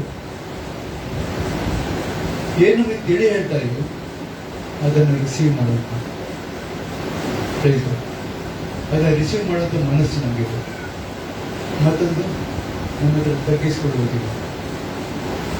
ನಾವು ತಗ್ಗಿಸ್ಕೊಂಡಿರ್ತೇವೆ ಅಂತ ಹೇಳಿದ್ರೆ, ಈಗ ತಗ್ಗಿಸ್ಕೊಳ್ಳೋ ವಿಷಯ ನಾನು ತುಂಬ ಮಾತಾಡ್ತೇನೆ. ಯಾಕಂದ್ರೆ ರಿಸಲ್ಟ್ಸ್ ನಾನು ನೋಡ್ತೇನೆ, ಯಾವಾಗ ನೋಡ್ತೇನೆ. ನಾವು ನಮ್ಮ ಎಷ್ಟು ತಗ್ಗಿಸ್ಕೊಳ್ತೇವೆ ದೇವರು ನಮ್ಮನ್ನು ಅಷ್ಟು ಮೇಲಕ್ಕೆ ತರ್ತಾ ಇರ್ತೀವಿ. That's guarantee. ಮತ್ತೊಂದಂದ್ರೆ ಆಗ ನಾವೇನಂತಾನೆ ಈ ಒಂದು ಮೆಚುರಿಟಿಗೆ ನಾವು ಬಂದಾಗ I am okay, you are okay, ನಾನು ಓಕೆ, ನೀವು ಕೂಡ ಓಕೆ ಅಂತ ಪರಿಸ್ಥಿತಿಗೆ ಬರುವಾಗ ನಾವು ಇನ್ನೊಬ್ಬರ ಕೂಡ ಬಲಪಡಿಸಲಿಕ್ಕೆ ಸಾಧ್ಯ. ಇನ್ನೊಬ್ಬರ ಕೂಡ ಬಲಪಡಿಸಲಿಕ್ಕೆ ಸಾಧ್ಯ. ಇನ್ನೊಬ್ಬರ ಕೂಡ ನಾವು ಏನ್ ಮಾಡಲಿಕ್ಕಾಗ್ತದೆ, ಅವರ ಮೇಲಕ್ಕೆ ತರಲಿಕ್ಕೆ ಸಾಧ್ಯ. ಯಾಕಂದ್ರೆ ಆಗ ನಾವು, ಯಾಕಂದ್ರೆ ಅವರು ಯಾವ ಪರಿಸ್ಥಿತಿಯನ್ನು ಹಾದು ಹೋಗ್ತಿದ್ದಾರೆಯೋ ಅದನ್ನು ಹಾದು ಹೋಗಿ ಆಗಿದೆ, ಅದನ್ನು ದಾಟಿ ಆಗಿದೆ, ಆ ಯೋಧನ ಹೊಳೆ ದಾಟಿ ಆಗಿದೆ, ಆ ಎರಿಕೋ ಕೋಟೆ ಬೀಳಿಸಿ ಆಗಿದೆ. ಈಗ ನಮ್ಗೇನುಂಟು ಬಲ. ಅದರಿಂದಾಗಿ ಈಗ ನಮ್ಗೇನಾಗ್ತದೆ ಅಂದ್ರೆ ನಾವು ಇನ್ನೊಬ್ಬರ ಕೂಡ ಬಲ ಪಡೆಯಲಿಕ್ಕೆ ಸಾಧ್ಯ ಇರ್ತದೆ. ನಮ್ಮ ಆಶೆ ಏನಂದ್ರೆ ಇದೆಲ್ಲ ಆಗುವಾಗ ನಾವು ನಿಜವಾಗಿಯೂ ಕ್ರಿಸ್ತನ ಸಾರಥಿಯನ್ನೇ ಪಡ್ಕೊಂಡವರಾಗಿರ್ತೇವೆ.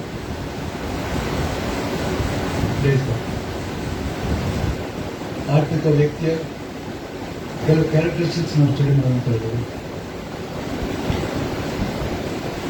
ಕ್ವಿಕ್ಲಿ, ಕ್ಷಮಿಸುವಂತ ಸ್ವಭಾವ, ಕ್ರಿಸ್ತನ ಸ್ವಭಾವಗಳು ನಮ್ಮ ಹತ್ರ ಬರ್ತವೆ.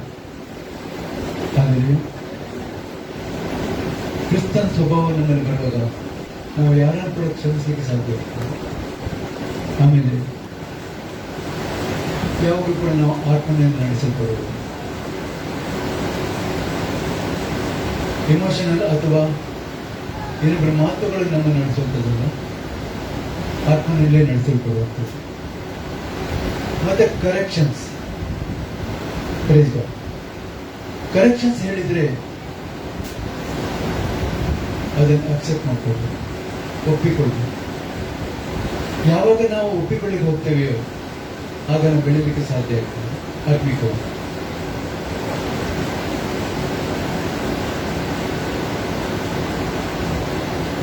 ಮತ್ತೆ ಯಾವಾಗಲೂ ಕೂಡ